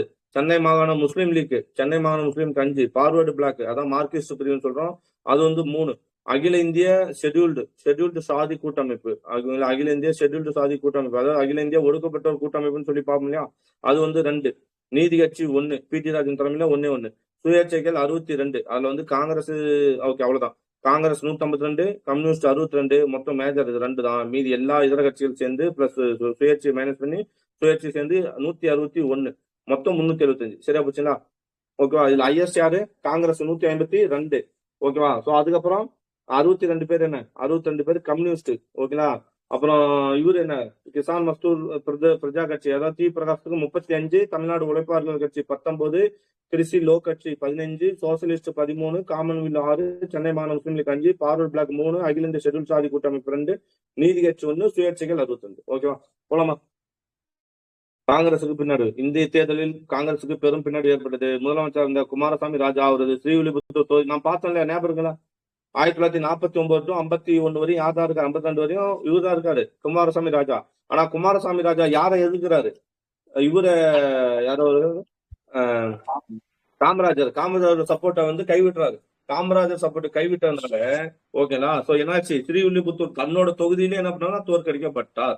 ஓகேங்களா? அவரது பல அமைச்சர்கள் தொடர்னர். குமாரசாமி ராஜாவை பத்தி ஒரு முக்கியமான பாயிண்ட் என்ன, பிளஸ் பாயிண்ட் என்ன அப்படின்னு பார்த்தோம்னா, மது விலக்கு வந்து ராஜாஜி வந்து ஒரு சில இடத்துல பரிசோதனைக்காக ஆரம்பிச்சிருப்பாரு. ஆனா குமாரசாமி ராஜா என்ன பண்ணிருப்பாரு? மது விலக்க 25 மாவட்டங்கள்ல சென்னை மாகாணத்துல அப்படி இருந்து 25 மாகாணங்களிலும் அமல்படுத்திருப்பாரு. படிச்சிருப்போம் இல்லையா? அதுதான் விஷயம். ஸோ அவர் யாரெல்லாம் நல்லவங்களா இருந்தாலும் கண்டிப்பா தோற்கடிக்கப்படுவாங்க. அதுதான் நிஜம், அதுதான் உண்மை. சரிங்களா? ஓகே. அவரு ஸ்ரீவில்லிபுத்தூர் தொகுதியில் தோற்கடிப்பார். அதே மாதிரி காங்கிரசுக்கு எதிரான ஊழல் அமைப்பு ஒருத்தர் கொண்டு வந்தார். அவரே காங்கிரஸ் கட்சி முதலமைச்சர் தான். பட் என்னன்னா காங்கிரஸ்ல இருக்கிற அமைச்சர்கள் வந்து ஊழல் பண்றாங்கன்னு சொல்லி ஊழலுக்கு எதிரான இதை அமைக்கிறாரு. பரிசு பொருள்களை வந்து வாங்கக்கூடாது, லஞ்சம் வாங்கக்கூடாது, நேர்மையா இருக்கணும் அப்படின்னு சொல்லி ஒரு அமைப்பை கொண்டு வர்றாரு. அதனாலேயே அவர் தோற்கடிக்கப்பட்டார். யார் அவரு? ஓமந்தூர் ராமசாமி. ஓகேங்களா? ஓமந்தூர் ராமசாமி. ஆமா, யாரெல்லாம் நேர்மையாக்கலாம் அவ்வளவு தோற்கடிப்பாங்க. அடுத்த தேர்தல காமராஜரை தோற்கடிச்சிட்டாங்க 67ல. சரியா? இதுதான் நம்ம தமிழ்நாடு. இப்பயும் அப்படிதான் போயிட்டு இருக்குது. அவரது பல அமைச்சர்களுக்கு தோற்றினார். முன்னாள் முதலமைச்சர் டி பிரகாஷ், நாமளும் ஒருத்தர் தான், நாமளும் இப்ப அப்படிதான் ஓட்டு போட்டு கிடப்போம். சரி, முன்னாள் முதலமைச்சர் டி பிரகாசம் சென்னை துறைமுக தொகுதியில் தோற்கடிக்கப்பட்டார். ஓகேங்களா? அவரது பல அமைச்சரும் தோற்றனர். ஓகேங்களா? யாரு? குமாரசாமி ராஜாவோட இதுவும் தோற்றாங்க. முன்னாள் முதலமைச்சர் டி பிரகாசம் சென்னை துறைமுக தொகுதியில அவரோட கட்சி 35 இடத்துல ஜெயிச்சுன்னு பார்த்தோம். ஆனா அவரே என்ன பண்றாருன்னா அவரு தொகுதியில அவரு தோத்துட்டு டி பிரகாசம் சென்னை துறைமுக தொகுதியில் தோற்கடிக்கப்பட்டார். பிரபல தொழிலதிபர் ராம்நாத் கோயங்காவும் திருக்குறள் முனுசாமியும், திருக்குறள் சொல்லுமே நம்ம யாரு? திருக்குறள் முனுசாமி படிச்சுக்குமா? திருக்குறள் ஆர் வி முனுசாமி புக்குல படிக்கும்ல தமிழ்ல. அவரு தான் உழைப்பாளர் கட்சியா. ஓகேங்களா? சோ தொழிலதிபர் ராம்நாத் கோயங்காவும் திருக்குறள் முனுசாமி உழைப்பாளர் கட்சி அதிக வாக்குகள் வித்தியாசத்தில் 2 பேரும் அதிக வாக்கு வித்தியாசத்தில் தோற்கடிச்சிட்டாங்களாம். ஓகே. அருப்புக்கோட்டையிலிருந்து முத்துராமலிங்க தேவரம், அருப்புக்கோட்டையில யாரு? முத்துராமலிங்க தேவரம். வண்ணாரப்பேட்டையில் பா ஜீவானந்தமும், மதுரை வடக்கிலிருந்து பி ராமமூர்த்தியும் வெற்றி பெற்றார். முத்துராமலிங்க தேவர் யாரு? நம்ம அருப்புக்கோட்டை. ஓகேங்களா? முத்துராமலிங்க தேவர் சொல்றோம் இல்லையா, அவரு வண்ணாரப்பேட்டையில இருந்து பா ஜீவானந்தம், ஓகேங்களா, ஜீவானந்தம் தெரியும், தோழர் ஜீவானந்தம். மதுரை வடக்கில் இருந்த பி ராமமூர்த்தி வெற்றி பெற்றனர். ஒருங்கிணைந்த சென்னை மாகாணத்தில் தமிழ்நாட்டுக்கென ஒதுக்கப்பட்ட 190, அதான் மொத்தம் 375பா. அதுல தமிழ்நாட்டு தொகுதி மட்டும் எத்தனை? அதுல தமிழ்நாட்டு தொகுதி மட்டும் 190. அந்த 190 தொகுதிகளில் 96 தொகுதிகளில் காங்கிரஸ், ஓகேங்களா. 190ல தமிழ்நாட்டு, அதாவது மொத்தம் 375. அது தமிழ்நாடு மட்டும் ஒதுக்குறாங்க. ஏன்னா அன்னைக்கு என்னென்ன இருந்திருக்கும், ஆந்திரா இருந்திருக்கும், கர்நாடகா இருந்திருக்கும், மலபார் இருந்திருக்கும், எல்லாம் சேர்த்து தானே. ஸோ அதுல தமிழ்நாடு மட்டும் 190.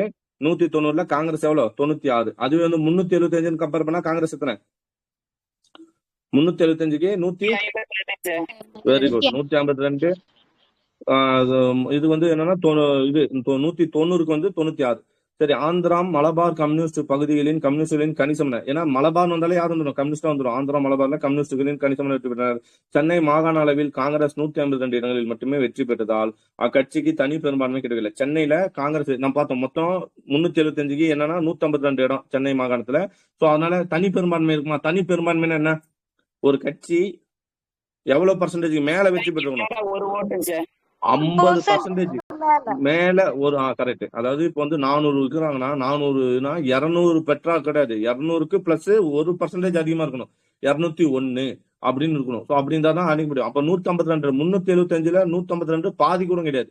ஸோ அதனால அது பெரும்பான்மை, அதுதான் வெற்றி. ஆனா வந்து இது இல்லைல்ல, அந்த பெரும்பான்மையை வந்து நிரூபிக்கல. ஸோ அப்போ ஏதாவது ஒரு கட்சி கூட்டணி வச்சிருக்கணும் இல்லையா. ஸோ எனவே அரசாங்கம் அமைப்பதில் சிக்கலும் சர்ச்சையும் ஏற்பட்டன. அப்பதான் கம்யூனிஸ்டுகளின் செல்வாக்கு. இந்த தேர்தலில் ஆந்திரா பகுதியிலிருந்து பல கம்யூனிஸ்டுகள் தேர்ந்தெடுக்கப்பட்டனர். நாம் பார்த்தோம், ஆந்திராவிலையும் மலபார்லையும் கம்யூனிஸ்ட். சென்னை மாகாணத்தில் அவரது செல்வாக்கு அதிகரித்தது. 1952 பிப்ரவரி மாதம் கிசான் மஸ்தூர் பிரசா கட்சி, யாரு கிசான் மஸ்தூர் வந்தாலே யார் வந்துடும்? தலைவர் முன்னாள் முதலமைச்சர் டி பிரகாசம் ஐக்கிய ஜனநாயக முன்னணி என்ற கூட்டணியை உருவாக்கினார். சோ அப்ப இவர் என்ன பண்றாரு? ஐக்கிய ஜனநாயக முன்னணின்ற ஒரு கூட்டணியை உருவாக்குறாரு. இக்கூட்டணியில் கம்யூனிஸ்ட் கட்சி, தமிழ்நாடு உழைப்பாளர் கட்சி, காமன்வெல்த் கட்சி, அதாவது யாரை விட்டுட்டு காங்கிரஸுக்கு எதிரா என்னென்ன கூட்டணி உருவாக்குறாரு? ஏன்னா கிசான் டி பிரகாசத்தோட கட்சி எதுனா 35 இடம் பார்த்தோமா. அப்புறம் கம்யூனிஸ்ட் கட்சி எத்தனை இடம் பார்த்தோம்? 15 பார்த்தோம், 16 15 16, ஓகேங்களா. அப்புறம் வந்து உழைப்பாளர் கட்சி 15, காமன்வெல்த் கட்சி ஒரு 6 என்னமோ பார்த்தோம், சுயேட்சை கட்சிகள் 62, இதெல்லாம் பார்த்தோம் இல்லையா. சுயேட்சை 62, இதெல்லாம் பார்த்தோம்ல. இவங்க எல்லாத்தையும் ஒரு கூட்டணியா உருவாக்குறாரு. இக்கூட்டணி பெயரால் குறைந்தபட்ச பொது திட்டம் ஒன்றும் வெளியிடப்படுது. அந்த கூட்டணி பெயரால் ஒரு குறைந்தபட்ச பொது திட்டம் சொல்லி ஒரு பெயரும் வெளியிடப்பட்டது. ஓகே, இக்கூட்டணியை 166 சட்டப்பேரவை உறுப்பினர்கள் ஆதரிப்பதாகும். எனவே இக்கூட்டணிக்கு அரசாங்கம் அமைப்பதற்கான வாய்ப்பை கொடுக்க வேண்டும் என்று கூறி பிரகாஷ் ஆளுநர் ஸ்ரீ பிரகாசுக்கு, ஓகே, அப்ப யார் ஆளுநர்? 1950 வந்து என்று ஸ்ரீ பிரகாசம் ஆளுநர் ஸ்ரீ பிரகாசுக்கு விண்ணப்பித்தாராம். அப்ப யாருன்னு தெரியல, ஸ்ரீ பிரகாஷ் யாருன்னு தெரியல. ஆனால் காங்கிரஸ் கூட்டணி போர்வையில் கம்யூனிஸ்டுகள் ஆட்சியை பிடிப்பதையோ அல்லது ஆளுநர் ஆட்சியோ விரும்பவில்லை. எனவே காங்கிரஸ் குறுக்கு வழியில் செல்ல தந்தது. சோ என்ன விஷயம் புரியுதுங்களா? அதாவது காங்கிரஸ் எத்தனை இடம்பா? 152 இடம்பா. பெரும்பான்மை அமைச்சிருச்சு, அதிக ஓட்டு பெற்றுச்சு, இடத்த பிடிச்சிச்சு. ஆனா பாதிக்கு மேல இல்லைனாலும் காங்கிரஸ் என்ன பண்ண முடியல, கூட்டணியை கட்சி அமைக்க முடியல. சோ காங்கிரஸ் இங்க நிக்குது. இந்த பக்கத்துல எதிர்கட்சி அனைத்தும் ஒன்னாச்சு. யார் எதிர்கட்சிகள்? அனைத்து எதிர்கட்சிகளும் யாரு? டி பிரகாசத்தோட கிசான் மஸ்தூர் கட்சி, காங்கிரஸ், கம்யூனிஸ்ட் கட்சி, உழைப்பாளர் கட்சி, சுயேட்சை கட்சி, இந்த கட்சி எல்லாம் ஒண்ணு சேர்ந்து ஒரு கூட்டணியை உருவாக்கிட்டாங்க. அந்த கூட்டணி பேர் என்ன? ஜனநாயக கூட்டணியா, ஐக்கிய ஜனநாயக முன்னணி. ஐக்கிய ஜனநாயக முன்னணி எத்தனை 162 பேர் சேர்ந்துட்டாங்க, 166 பேர் சேர்ந்துட்டாங்க. இந்த 166 பேர் போயிட்டு ஆளுநர்கிட்ட டி பிரகாசம் தலைமையில நாங்க வந்து இது வச்சிட்டோம், எங்களை வந்து என்ன பண்ணுங்க முதலமைச்சர் ஆக்குங்கன்னு சொல்லுது. அப்போ காங்கிரஸ் என்ன பண்ணுதுன்னா ஒரு குறுக்கு வழியை யூஸ் பண்ணுது. காமராஜ் மக்கள் செல்வாக்கு பெற்ற தமிழ்நாடு காங்கிரஸ் தலைவராக இருந்தார். இப்ப புரிதுங்களா எப்படி காங்கிரஸ் வெற்றி பெறுதுன்னு பாருங்க.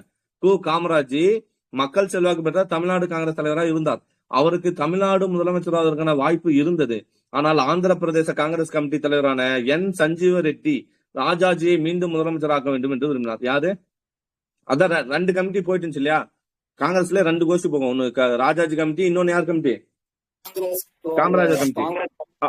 அப்ப ஆந்திர பிரதேச காங்கிரஸ் கமிட்டி தலைவரான ஆந்திர பிரதேச காங்கிரசுக்கு தலைவர், ஆந்திர பிரதேச காங்கிரஸ் கமிட்டி தலைவரான என் சஞ்சீவ் ரெட்டி, நீலம் சஞ்சீவ் ரெட்டின்னு சொன்னோம்ல, அவர் தான் நீலம் சஞ்சீவ் ரெட்டி ராஜாஜியை மீண்டும் முதலமைச்சர் விரும்பினார். அந்த விருப்பத்துக்கு துணை போனார் ராஜாஜி பக்தரான யாரு? சி சுப்பிரமணியம்.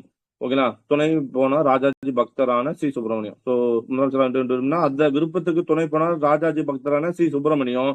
எனவே சி சுப்பிரமணியம் முன்மொழிய ஏபி ஷெட்டி வழிமொழிய ராஜாஜி சென்னை சட்டப்பேரவை காங்கிரஸ் கட்சி தலைவராக தேர்ந்தெடுக்கப்பட்டார்.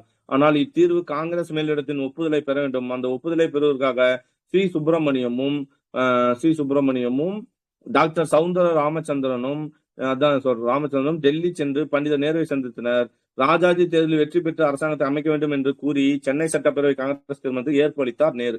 அதாவது ராஜாஜி தேர்தலில் வெற்றி பெற்று என்ன பண்ணும், அரசாங்கத்தை அமைக்க வேண்டும் என்று கூறி நேரு சொல்றாரு. இது வந்து முன்னாடி போனது. ஓகேங்களா. காமராஜ் வந்து அப்போ வந்து மக்கள் தலைவரா இருந்திருக்காரு, பெரிய ஆளா இருக்காரு. அவருதான் முதலமைச்சர் ஆகணும்னு சொல்லி செல்வாக்கு இருந்துச்சு. ஆனா அந்த இடத்துல வந்து சஞ்சீவ் ரெட்டி யாரும் இது பண்றாருன்னா ராஜாஜி ஆக்கணும்னு விரும்புறாரு. சோ இதையே வந்து அவரோட ராஜாஜியோட பக்தர் சி சுப்பிரமணியம், அவரும் பிளஸ் சி சுப்பிரமணியம் என்ன பண்றாரு, ராஜாஜி தலைவராகணும்னு முன்மொழிகிறாரு. அதை வழிமொழிஞ்சது யாரு, ஏபி ஷெட்டி. ஓகேங்களா. இவங்க 2 பேரும் என்ன பண்றாங்கன்னா இந்த தீர்வுக்கு வந்து காங்கிரஸோட மேலிடத்துக்கு பர்மிஷன் ஆகணும்னு சொல்லி நேருவை பார்க்க போறாங்க. யாருன்னா சி சுப்பிரமணியம், டாக்டர் சவுந்தரராம் ராமச்சந்திரனும். நேரு என்ன பண்றாரு, அப்ப அவர் ஜெயிச்சுட்டா பண்ணிக்கலாம்னு சொல்றாங்க. தவறான முன்னுரம். ஆனால் ராஜாஜி தேர்தலை சந்திக்க தயாராக இல்லை. ஏன் தயாராக இல்ல, 2 டைம் தோத்துருப்பாருங்க சார். இந்த டைம் ஆல்ரெடி என்ன பண்றேன்னா 1937 வந்து இந்திய எதிர்ப்பு கொண்டு வந்து இது பண்ணாரா, அப்புறம் அவருக்கு பயம் வந்துருச்சு. அதே மாதிரிதான் ராஜாஜி தேர்தலை சந்திக்க தயாராக இல்லை. இந்தியாவின் மிகப்பெரிய பதவியான கவர்னர் ஜெனரல் பதவியை வகித்து விட்டு தேர்தலில் போட்டியிடுவது கௌரவமில்லை என கூறி தேர்தலில் போட்டியிட போவதில்லை என்று கூறியதாக பதிவு செய்துள்ளார் சி சுப்பிரமணியம். ஓகே. ராஜாஜி என்ன பண்றாரு, நான் பெரிய ஆளுநரா, இந்தியாவோட ஆளுநரா இருந்துட்டேன், என்ன போயிட்டு நீ போட்டியில தேர்தல் சொல்ற, எனக்கு டேரக்டா தூக்கி என்ன கூட பதவி கொடுன்னு சொல்லி கேட்டிருக்காரு. இது பற்றி நேருவின் நிலையை நன்கு அறிந்திருந்தோம். நேரு என்ன சொல்றாரு, ராஜாஜி போய் தேர்தலில் வெற்றி பெற்று என்ன பண்ணிக்கலாம், முதலமைச்சர் ஆகிக்கலாம்னு சொல்லிட்டாரு. ஆனா தேர்தலில் நிக்க பயப்பட்டாரு. இது பற்றி நேருவின் நிலையை நன்கு அறிந்திருந்தோம். சென்னை ஆளுநர் ஸ்ரீ பிரகாசா, நான் பார்த்தலையா, சென்னை ஆளுநர் யாரு, பிரகாசா ராஜாஜியை சட்டமன்ற மேலவை உறுப்பினராக நியமித்தார். ராஜாஜி என்ன பண்றாரு, சட்டமன்ற மேலவை உறுப்பினர். ஏன்னா மேலவை உறுப்பினர் வந்து போட்டியில தேர்ந்தெடுக்கப்பட்டவர் தான் நியமிக்கலாமா, இல்ல யார் வேணாலும் நியமிக்கப்படலாமா? தேர்ந்தெடுக்கப்படலாம் சார். அவர் தேர்ந்தெடுக்கும் உறுப்பினர் தானே, நியமனம் செய்ய உறுப்பினர் தானே. சட்டமன்ற மேலவை உறுப்பினர் நியமனம் தானே, எல்லாம் மக்களால் தேர்ந்தெடுக்கப்படுறாங்களா? இல்ல. அப்போ மேலவை உறுப்பினர் தான். ஆமா. அப்போ என்ன பண்றாரு, ராஜாஜியை வந்து சட்டமன்ற மேலவை உறுப்பினராக நியமித்தார். நியமன உறுப்பினரான ராஜாஜிக்கு முதலமைச்சர் பதவி பிரமாணம் செய்து வைத்தார் ஆளுநர். ஓகேவா. மக்களால் தேர்ந்தெடுக்கப்படாமல் ராஜாஜி முதலமைச்சர் ஆனதை நேருவும் கொஞ்சம் கூட விரும்பவில்லை. உண்மையை சொல்ல போனால் இதுவே பண்டிட்டுக்கும் ராஜாஜிக்கும், நம்ம பார்த்தோம்ல, ராஜாஜிக்கும் பண்டிட்டுக்கும் ஒரு கருத்து வேறுபாடு போயிட்டு இருந்துச்சுன்னு பார்த்தோம்ல, அது காரணம் இதுதானா. ஓகேங்களா. நட்பு முறிவுக்கு ராஜாஜி காங்கிரஸை விட்டு வெளியேறுவதற்கும் காரணமாக இருந்தது. 1952 வெளியேறிடுவாரா, 54 வெளியேற்றி என்ன பண்ணுவாரு, போயிட்டு தேசிய கட்சியிலிருந்து 52 வெளியேற்றிடுவாரு. ராஜாஜி வந்து நேருவோட இதுல என்ன அமைச்சரா இருப்பாரு, உள்துறை அமைச்சரா கொஞ்ச நாள் இருந்தாருல, 10 மாசம் இலக்கா இல்லாத அமைச்சரா இருப்பாரு. அதுக்கப்புறம் வந்து ஸ்ரீ வல்லபாய் பட்டேல் 1950 சம்திங் இறந்துருவார் இல்லையா, அவர் இறந்த பின்னாடி இவர் என்னவா இருப்பாருன்னா ஒரு 10 மாசத்துக்கு உள்துறை அமைச்சரா இருப்பாரு. அதுக்கப்புறம் கருத்து வேறுபாடு பார்த்தோன்னா அந்த கருத்து வேறுபாடு இதுதான். ஓகேவா. சோ உண்மையை சொல்ல போனால் இப்போ இதுவே பண்ணிட்டு அது வந்து ஓகே அப்படின்னு எழுதிக்கிறார் சி சுப்பிரமணியம். ராஜாஜியை பத்தி எது பார்த்தாலும் சி சுப்பிரமணியம் தான். சரிங்களா. ஓகே. இந்த முறைகேடான நிகழ்ச்சியை ராஜாஜியும் காமராஜரும் நிரந்தர அரசியல் பகைவர். இதுவே யாருக்கு, ஏன்னா ராஜாஜி எதிர்த்து இப்ப யார் முதலமைச்சர் ஆகிறாரு, காமராஜர் ஆகுது.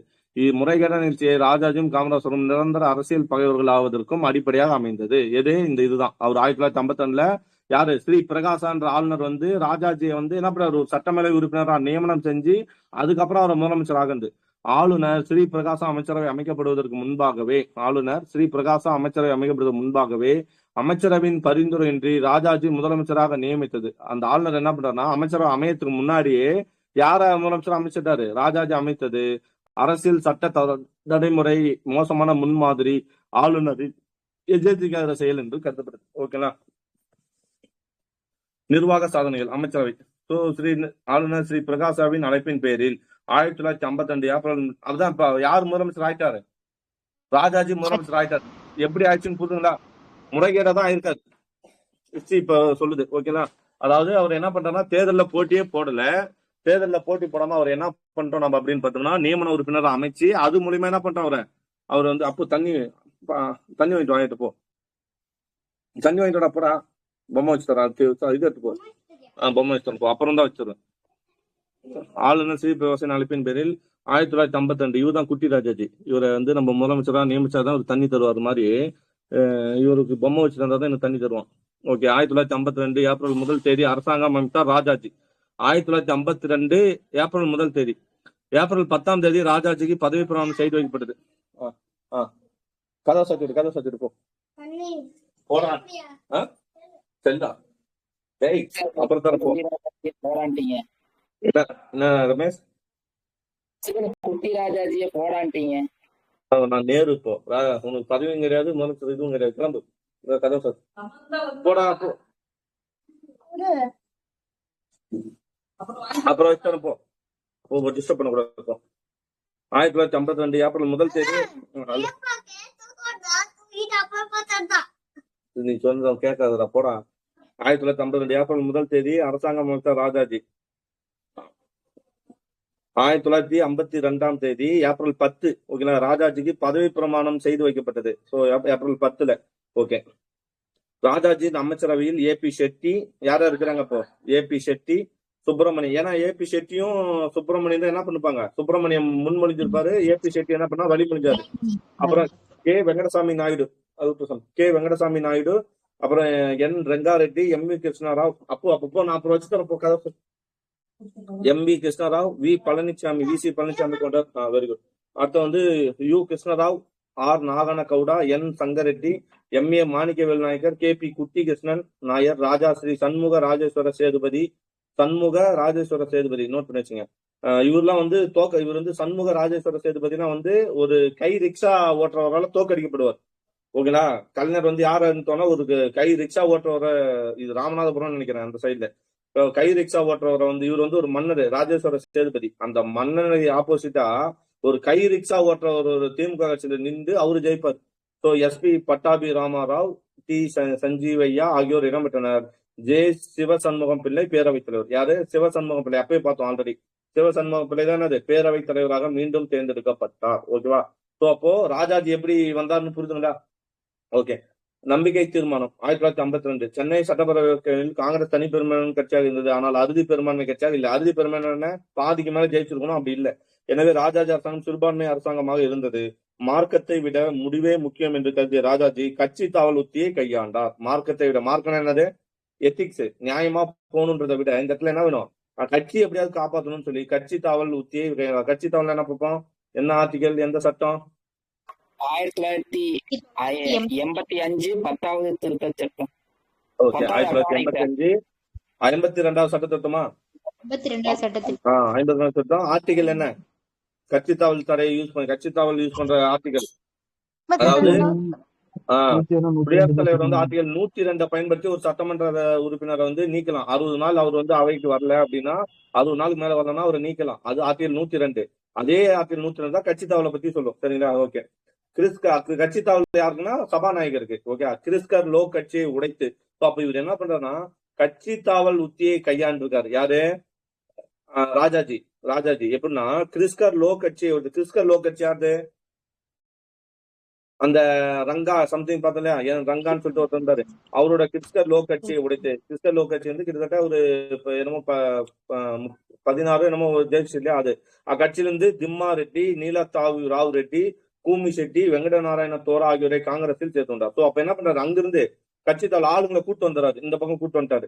அப்புறம் எம்.ஏ. மாணிக்கவேலு நாயக்கருக்கு அமைச்சரவையில் இடம் கொடுத்து, எம்.ஏ. மாணிக்கவேலு நாயக்கருக்கு அமைச்சரவையில் இடம் கொடுத்து அவரது காமன்வெல்த் கட்சியின் 6 உறுப்பினர்கள் ஆதரவு பெற்றார். புரிஞ்சுச்சா? காமன்வெல்த் கட்சி எத்தனை? 6 பேர் இருந்தாங்க இல்லையா. அப்போ அதுல முக்கியமான தலைவர் எம்.ஏ. மாணிக்கவேலு. அவருக்கு அமைச்சரவையில பதவி கொடுத்து அந்த 6 பேரை உள்ள கொண்டு வந்துட்டாரு. அப்புறம் எஸ்.எஸ். ராமசாமி படையாட்சியின் தலைமையிலான தமிழ்நாடு உழைப்பாளர் கட்சி பார்த்தோம் இல்லையா, தமிழ்நாடு உழைப்பாளர் கட்சி திருக்குளர் வி. முனுசாமி இருப்பான்னு சொல்லி பார்த்தோம் இல்லையா. எஸ்.எஸ். ராமசாமி படையாட்சியின் தலைமையிலான தமிழ்நாடு உழைப்பாளர் கட்சி, எஸ்.எஸ். ராமசாமி தலைமையில தமிழ்நாடு உழைப்பாளர் கட்சியின் ஆதரவு கோரி பெற்றார். சென்னை மாநில முஸ்லீம் லீக் கட்சியின் 5 உறுப்பினரும் காங்கிரசுக்கு ஆதரவளித்தனர். அந்த 5 பேர் காங்கிரஸ் வந்துட்டாங்க. ஓகேங்களா. சென்னை முஸ்லீம் லீக். ஸோ அதன் பின் சட்டப்பேரவை முனைவர் சி. சுப்பிரமணியம். சட்டப்பேரவை முனைவர் யாரு? சட்டப்பேரவை முன்னவர். சரி, சட்டப்பேரவை முன்னவர் சி. சுப்பிரமணியம் 1952 ஜூன் 30ஆம் தேதி நம்பிக்கை தீர்மானத்தை, நம்பிக்கை தீர்மானம் அர்த்தம் அந்த பெரும்பான்மை நிரூபிக்கிறது. சரிங்களா. வெளியே போற நம்பிக்கை தீர்மானத்தை பேரவைக்கு விவாதத்துக்கு கொண்டு வந்தார். விவாதத்துக்கு பின் நம்பிக்கை தீர்மானம் 200க்கு என்னவாமாச்சு? 151 என்ற வாக்கு வித்தியாசத்தில் நிறைவேற்றது. இப்ப பெரும்பான்மை வந்துச்சு இல்லையா, 200க்கு 151 என்ற வாக்கு வித்தியாசம் நிறைவேற்றப்பட்டது. ஜூலை 31 சுதந்திர இந்தியாவில் முதல் முறையாக சட்டப்பேரவை கொண்டு வரப்பட்ட நம்பிக்கை தீர்மானம் இதுதான். இது எங்கன்னா சுதந்திர இந்தியாவில். அதுவே இந்திய அமைச்சரவையில் முதலில் நம்பிக்கையில்லா தீர்மானத்தை கொண்டு வந்த அமைச்சரவை யாரு? பனகல் அரசு சார். பனகல் அரசுக்கு எதிராக வந்து யார் கொண்டு வருப்பார்? நடேச முதலியார் கொண்டு வந்திருப்பார் பாருங்க. ஷெட்டி தலைமையில நடேச முதலியார் இவங்க எல்லாம் கொண்டு வந்ததுதான் முதல் இந்தியாவிலே. ஏன்னா இந்தியாவிலே முதல் அமைச்சரவை எங்கதான் அமைஞ்சது? மதுரை, சென்னையில மட்டும் அமைஞ்சது. அதுல கொண்டு வந்து சுதந்திர இந்தியாவில் முதல் நம்பிக்கையில்லா தீர்மானம் எதுனா ராஜாஜி அமைச்சர்ல கொண்டு வரப்பட்டா. இது வந்து ஜெயிச்சிட்டாங்க. ஓகேங்களா? நம்பிக்கை இல்லா இருக்கிறது நம்பிக்கை தீர்மானம். நம்பிக்கை இருக்கு அப்படின்னு எடுக்கிறது, நம்பிக்கை இல்லைன்னா நம்பிக்கை இல்ல இவரை ரிமூவ் பண்ணுன்னு சொல்லி இருக்கிறது. ஓகே, அது மட்டும் இல்ல, தமிழ்நாட்டில் கட்சி தாவலுக்கு கால்கோல் அதாவது மேற்கோள் காட்டிய நாட்டிய நிகழ்ச்சியும் இதுதான். ஓகேங்களா? கட்சி தாவலை இழுக்கிறதும் இதுதான். தமிழ்நாட்டு அரசியலில் சாணக்கியம் வெற்றி பெற்றது, காந்தியம் தோற்று போட்டுதான். ஓகேங்களா? சாணக்கியம் தான் வெற்றி பெற்றது, காந்தியம் தோற்று போயிட்டு. ஓகேங்களா? சோ எப்படி எல்லாம் வந்து ராஜாஜி வந்திருக்காரு பாருங்க. சரிங்களா? எவ்வளவு யுக்தி யூஸ் பண்ணிருக்கான்ட்டு. என்ன பண்றாரு? மத்த கட்சி எல்லாத்தையும் இணைச்சுக்கிட்டாரு. சரிங்களா? பெரும்பான்மை இல்லாத சமயத்துல பஞ்ச பிரச்சனை. இந்தியா விடுதலை அடைவதற்கு முன்பும் விடுதலை அடைந்த பின்னரும் இந்தியாவில் பொதுவாக தமிழ்நாட்டில் குறிப்பாக உணவுப் பொருட்கள் தட்டுப்படுந்தன. இதனால் உணவு பஞ்சம் நம்ம பார்த்தோம். ஓமந்தூர் ராமசாமி காலத்திலயும் பிளஸ் வந்து டி.எஸ். குமாரசாமி ராஜாலாம் என்ன பண்ணாங்கன்னா உணவுப் பொருள் விநியோகம் செஞ்சாரு அப்படின்னு நம்ம பார்த்தோம். டி பிரகாசம் வந்து சொல்றாங்க. டி பிரகாசம், ஓமந்தூர் ராமசாமி ரெட்டியார், அப்புறம் வந்து குமாரசாமி ராஜா ஆகிய காங்கிரஸ் அமைச்சர்கள் பஞ்ச நிவாரண பணிகளை மேற்கொண்டனர். இருப்பினும் பஞ்ச பிரச்சனை நீடித்தது. இப்பிரச்சனையை கம்யூனிஸ்டுகள் பயன்படுத்தி கொண்டு அரசாங்கத்தை குறை கூறி வந்தனர். மக்களின் துயர் துடைக்க ராஜாஜி பல பஞ்ச நிவாரண பணிகளை மேற்கொண்டார். குறிப்பாக உணவுப் பொருட்கள் இலவசமான பின்னர் பஞ்சத்தால் பாதிக்கப்பட்ட இடங்களில் கஞ்சி கொடுக்க ஏற்பாடு செய்யப்பட்டது. வேலை வாய்ப்பு அதிகரிப்பதற்கான நடவடிக்கைகள் இருந்தன. பதுக்கல்காரர்கள் கடுமையாக கண்காணிக்கப்பட்டனர். அதிகாரிகளிடையே நிலவிய ஊழல் கட்டுப்படுத்தப்பட்டது. அத்தியாவசிய உணவுப் பொருட்கள் நியாய விலைகள் கிடைக்கும் மூலம் விநியோகப்பட்டன. உணவு பிரச்சனை. ரேஷன் 2ஆம் உலக பொறுப்பின் அறிமுகப்பட்ட ரேஷன் முறை தொடர்ந்து பின்பற்றுவது. இதனால் உணவு பிரச்சனையும் தொடர்கதையாக நீடித்தது. முழு கொள்முதல் கொள்கை விவசாயிகளிடையே மிகுந்த மனக்கசப்பையும் பொதுமக்களின் எதிர்ப்பையும் அதிகரித்தது. நியாய விலை கடைகளின் மூலம் விநியோகிக்கப்பட்ட உணவுப் பொருட்களின் தரம் மிகவும் மோசமாக இருந்தது. அரசியல் கள்ளச்சந்தை கட்டுக்கிடாமல் பிரித்து அனைத்து நிலையிலும் ஊழல் பெறுகின்றது. இதற்கு முற்றுப்புள்ளி வைக்க தீர்மானித்தார் ராஜாஜி. உணவு கட்டுப்பாட்டை முற்றிலும் நீக்கிவிட்டதாக அறிவித்தார். உணவுப் பொருட்கள் மீது இருந்த கட்டுப்பாடுகள் அனைத்தும் அகற்றப்பட்டன. எவ்வித அரசாங்க கட்டுப்பாடும் இல்லாமல் உணவுப் பொருட்களை விற்கவும் ஒரு இடத்திலிருந்து பிற இடங்கள் கொண்டு செல்வதற்கும் அனுமதி எடுக்கப்பட்டது. சுருங்கக்கூறிய உணவு சந்தை சுதந்திரமாக செயல்பட அனுமதிக்கப்பட்டது. ராஜாஜியின் அதிர்ச்சி அறிவிப்பும் மதுரை நடுவிலும் எதிர்பார்த்த விளைவுகளை ஏற்படுத்தின. என்னென்ன? உணவுப் பொருட்களின் தட்டுப்பாடு தளர்ந்தது. மக்கள் தங்களுக்கு தேவையான பொருட்களை கடைகளில் வாங்கி கொண்டனர். நீண்ட வரிசையில் கால்கடுக்கு நிற்கும் அவலை நிலை நீங்கியது. உணவுப் பொருட்களின் விலை சீரழிந்தது. கள்ளச்சந்தை கதவு போடப்பட்டது. ராஜாஜி என்ன பண்றாரு? சட்டத்தை கடுமையாக்காம சட்டத்தை விட்டுட்டார். டேய் நீங்க என்னமோ பண்ணீங்கன்னு விட்டுட்டார். அது மூலியமா எல்லா பிரச்சனையும் சால்வ் ஆச்சு. எனினும் அனைத்து ரேஷன் கடைகளும் மூடப்பட்டுச்சு. ஏன்னா என்ன பண்ணல, ரேஷன் கடைன்றது கவர்மெண்ட் மூலியமா மட்டும்தான் உணவுப் பொருட்கள் கொடுக்கணும் போது அங்க உணவு தட்டுப்பாடு ஏற்பட்டுச்சு. எல்லா சந்தையும் ஓபன் பண்ணி விட்டாரு. சோ அப்ப ரேஷன் கடை மூடப்பட்டாலும் உணவுப் பொருட்கள் கொள்முதலுக்காக உருவாக்கப்பட்ட நிர்வாக கூட்டமைப்பு கலைக்கப்பட்டாலும் வியாபாரிகள் என்ன பண்ணாங்க? சுதந்திரமாக பொருட்களை விற்பதற்கு அனுமதி பெற்றாலும் பல பிரச்சனைகள் புதுசா தோன்று. ராஜாஜின் அதிர்ச்சி வைத்தியத்தால் உடனடி பலன் ஏற்பட்ட போதிலும் உணவு உற்பத்தி பாதிக்கப்பட்ட போதும் தேவையான பொருட்கள் தேவையான அளவுக்கு கிடைக்காத போதும் ரேஷன் முறையை மீண்டும் கொண்டு வருவதற்கான கட்டாயம் ஏற்பட்டது. மீண்டும் ரேஷன் முறை வேணும்னு வந்துச்சு. இதனால பல பிரச்சனை அரசாங்கம் தந்து வருகிறது. உணவுப் பொருட்கள் பற்றாக்குறை இருக்கும் வரை ரேஷன் முறை தவிர்க்க முடியாத ஒன்று என்று பிரத்யேக பொருளாதார உண்மை உணரப்பட்டது. இடைத்தேர்தல். ராமநாதபுரத்தில் நடைபெற்ற தேர்தலில் 1952 முத்துராமலிங்க தேவர் நாடாளுமன்ற மற்றும் சென்னை சட்டமன்ற தேர்தலில் போட்டியிட்டு 2 தொகுதியில் வெற்றி பெற்றார். ராமநாதபுரத்துல அவர் ராமநாதபுரத்தில் எப்போது எந்த தொகுதியில் போட்டியிட்டாலும் வெற்றி பெறக்கூடிய பாப்போமா 5 முறை தொடர்ந்து வெற்றி பெறுவாரு. கடைசியா வந்து என்ன பண்ண மாட்டாரு? தொகுதிக்கு போகாமலே ஜெயிப்பாருன்னு பார்த்தோம் இல்லையா? இவர் நாடாளுமன்ற உறுப்பினர் பதவியை ராஜினாமா செய்ததால் அந்த தொகுதியில் இடைத்தேர்தல் ஏற்பட்டது. அந்த இடத்தை எப்படியும் கைப்பற்ற என்று முழு மூச்சு வேலை செய்தார் ராஜாஜி. அங்கு வெற்றி பெறுவதை கௌரவ பிரச்சனையாக கருதினார். ஏன்னா ராஜாஜியோட காங்கிரஸ்ல இருந்தா முத்துராமலிங்க தேவர் வெளியேற்றாரு. ஆனாலும் அங்க என்ன கேப் வந்துருச்சு. அதை வந்து எப்படியாவது நம்ம இது பண்ணணும், தன்மான பிரச்சனை நினைக்கிறாரு. அவர் முதல்வர் பதவியில் நீடிக்க வேண்டும் என்று மக்கள் கருதினால் காங்கிரஸ் வேட்பாளரை தேர்ந்தெடுக்க வேண்டும் என்று கூறினார். ஆனால் காங்கிரஸ் வேட்பாளர் தோற்கடிக்கப்பட்டார். எங்க அவர் இது பண்ண இடத்துல ராஜாஜி மக்களின் ஆதரவை இழந்து விட்டதாக கருதினார். கம்யூனிஸ்ட் கட்சியினர் ராஜாஜி பதவி விலக வேண்டும் என்று கோரினர். ஆனால் ராஜாஜி கட்சி தாவலை ஊக்குவித்து நம்பிக்கை வாக்கெடுப்பில் மீண்டும் 1952 ஜூன் 30 வெற்றி பெற்று அப்படியே பதவியில நீடிக்கிறார். மீண்டும் நம்பிக்கையில்லா தீர்மானத்தை கொண்டு வந்து கம்யூனிஸ்டுகளை அவரது முதல் எதிரி என்று சட்டப்பேரவையில் அறிவித்தார். கம்யூனிஸ்டுகள் என்னன்றாரு? முதல் எதிரி என்று சட்டப்பேரவையில் அறிவிக்கிறார். ஓகேங்களா? 52 ஜூன் 30 மீண்டும் என்ன நம்பிக்கை வாக்கெடுப்பு கொண்டு இது பண்ணி காட்டாரு. நேர்மையான நிர்வாகம். டி பிரகாசம் முதலமைச்சராக இருந்து காங்கிரஸ்காரர்கள் அதிகார இடைத்தரகர்களாக செயல்படாமா? டி பிரகாச காலத்துல என்னன்னா காங்கிரஸ் வந்து சீர்கெட்டு போயிடுச்சு, அவங்க வந்து இடைத்தரகர்களாக இது பண்றாங்க அப்படின்னு பார்த்து வந்தோம். அந்த சலுகைகளை பெறுவதால் தலைமைச் செயலகத்தில் கட்சிக்காரர்களுடன் வந்து அமைச்சர்களையும் அதிகாரிகளையும் சந்தித்து வந்தனர். ஓகே, இப்பழக்கத்துக்கு முடிவு செய்த ராஜாஜி எந்த சட்டப்பேரவை உறுப்பினரும் அல்லது காங்கிரஸ் பிரமுகரும் எக்காரணம் மட்டும் தலைமைச் செயலகத்தை வந்து அதிகாரிகளை சந்திக்க கூடாது. எந்த ஒரு அமைச்சரோ எந்த ஒரு சட்டப்பேரவை யாரை சந்திக்க கூடாது? தலைமைச் செயலகத்தை வந்து அதிகாரிகளை சந்திக்க கூடாது என்று உத்தரவு பிறப்பித்தார். அவர்களது பிரச்சனைகளை மந்திரிகள் மூலமாக மட்டுமே முறையிட வேண்டும். மந்திரிகள்னா ஆபீஸ் மூலமா மட்டுமே. அதே போன்று மாவட்ட ஆட்சியர்கள் காங்கிரஸ்காரர் வந்து எழுத்து மூலமாக வராத எந்த விண்ணப்பத்தையும் ஏற்றுக்கொள்ளக்கூடாதுன்னு சொல்லி நம்ம என்ன பண்ணுவாங்கன்னா, நான் எம்எல்ஏ பேசுறேன், நான் எம்பி பேசுறேன், இந்த விஷயத்த செஞ்சிருங்க, இதை பண்ணிடுங்க அப்படின்னு சொல்லி நம்ம இது பண்ணுவாங்க இல்லையா, அந்த மாதிரி எந்த இதையும் நீ பண்ணக்கூடாது. எழுத்துப்பூர்வமா லெட்டர் வந்தா மட்டும் தான் பண்ணணும்னு சொல்லிட்டாங்க. இத்தகைய நிர்வாக நடவடிக்கை மூலம் நிர்வாகம் திறமையாக நடைபெற்றது. அதிகார இடைத்தரகர்களின் குறுக்கீடுகள் குறைக்கப்பட்டன. அதிகாரப்பூர்வமற்ற நடவடிக்கைகள் கட்டுப்படுத்தப்பட்டன. ராஜாஜியின் நிர்வாக சீர்திருத்தம் அடுத்து வந்த ஆட்சியாளர்களுக்கு முன்மாதிரியாகவும் முன்னுதாரணமாகவும் திகழ்ந்தது.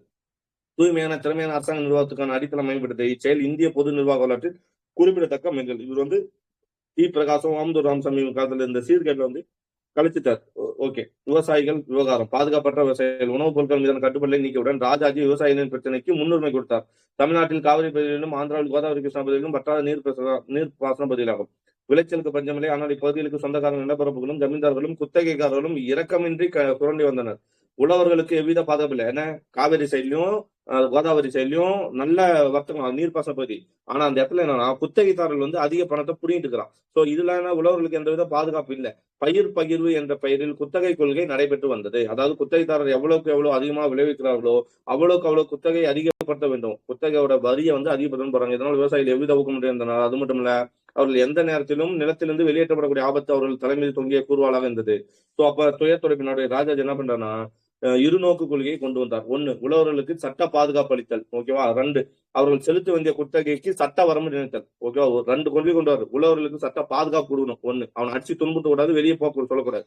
2வது, அவன் குத்தகை, அதாவது இப்ப நம்ம போயிட்டு பஸ் ஸ்டாண்ட்ல நீங்க பாப்பீங்க, பஸ் ஸ்டாண்ட்லயோ இல்ல வந்து ஒரு இடத்துலயோ நம்ம போயிட்டு ஒரு சைக்கிளை வந்து 2 வீலரை வந்து இது பண்றோம் அப்படின்னா அதுக்கு வந்து 10 ரூபாய், ஒரு இடத்துல 10 ரூபாய் இருக்கும், ஒரு இடத்துல 30 ரூபாய் இருக்கும், ஒரு இடத்துல 40 ரூபான்னு போடுவாங்க. ஸோ அப்ப அதுதான் சீர்கேடு. குத்தகைக்குன்னு ஒரு வரம்பு இருக்கணும். எம்ஆர்பி மாதிரி ஒரு வரம்பு இருக்கணும். எவ்வளவு அதிகபட்சம் ரேட்டை 10 ரூபாய் அப்படின்னு. அந்த மாதிரி வந்து என்னன்னா குத்தகைக்கு ஒரு வரம்பை நிர்ணயிக்கிறார். இந்த 2 நோக்கங்களும் நிறைவேற்றம் பெற்றுக் கொண்டு உழவர் பாதுகாப்பு சட்டம், இதுதான் ஹைலைட். உழவர் பாதுகாப்பு சட்டத்தை இயற்றியதாரு ராஜாஜி. இச்சட்டம் நில சுதந்திரம் நினைத்தபடி விவசாயிகளை வெளியேற்றும் எதேச்சிக்கு எதிராக போக்குக்கு சட்ட தடை விதித்தது.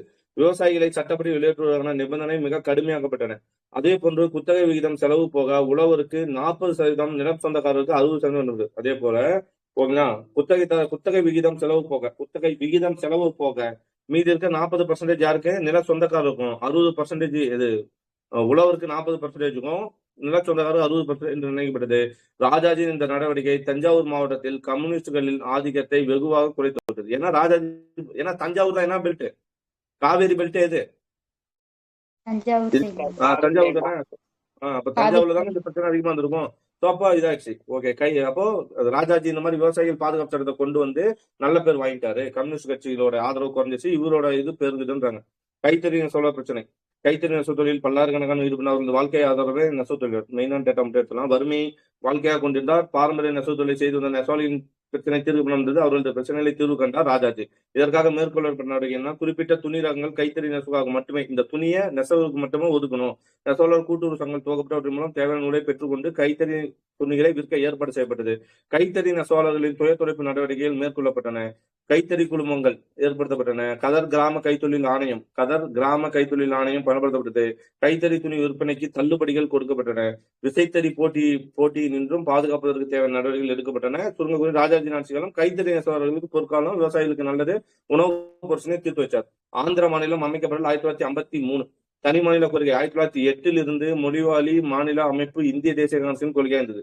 1908 இருந்து மொழி வழியில என்ன அமைக்கணும்? மாநிலங்கள் அமைக்கணும்னு சொல்லி இருந்தது. அக்கொள்கையின் அடிப்படையில் தான் 1911 பீகார் வங்காளத்திலிருந்து பிரிக்கப்பட்டது. என்ன அமைப்பு இது? பீகார் வங்காளத்திலிருந்து பிரிக்கப்பட்டது எப்போ? 36 நினைக்கிறேன், சுதந்திரத்துக்கு முன்னாடியே சார். 1911 பீகார் வந்து வங்காளத்திலிருந்து பிரிக்கப்பட்டது.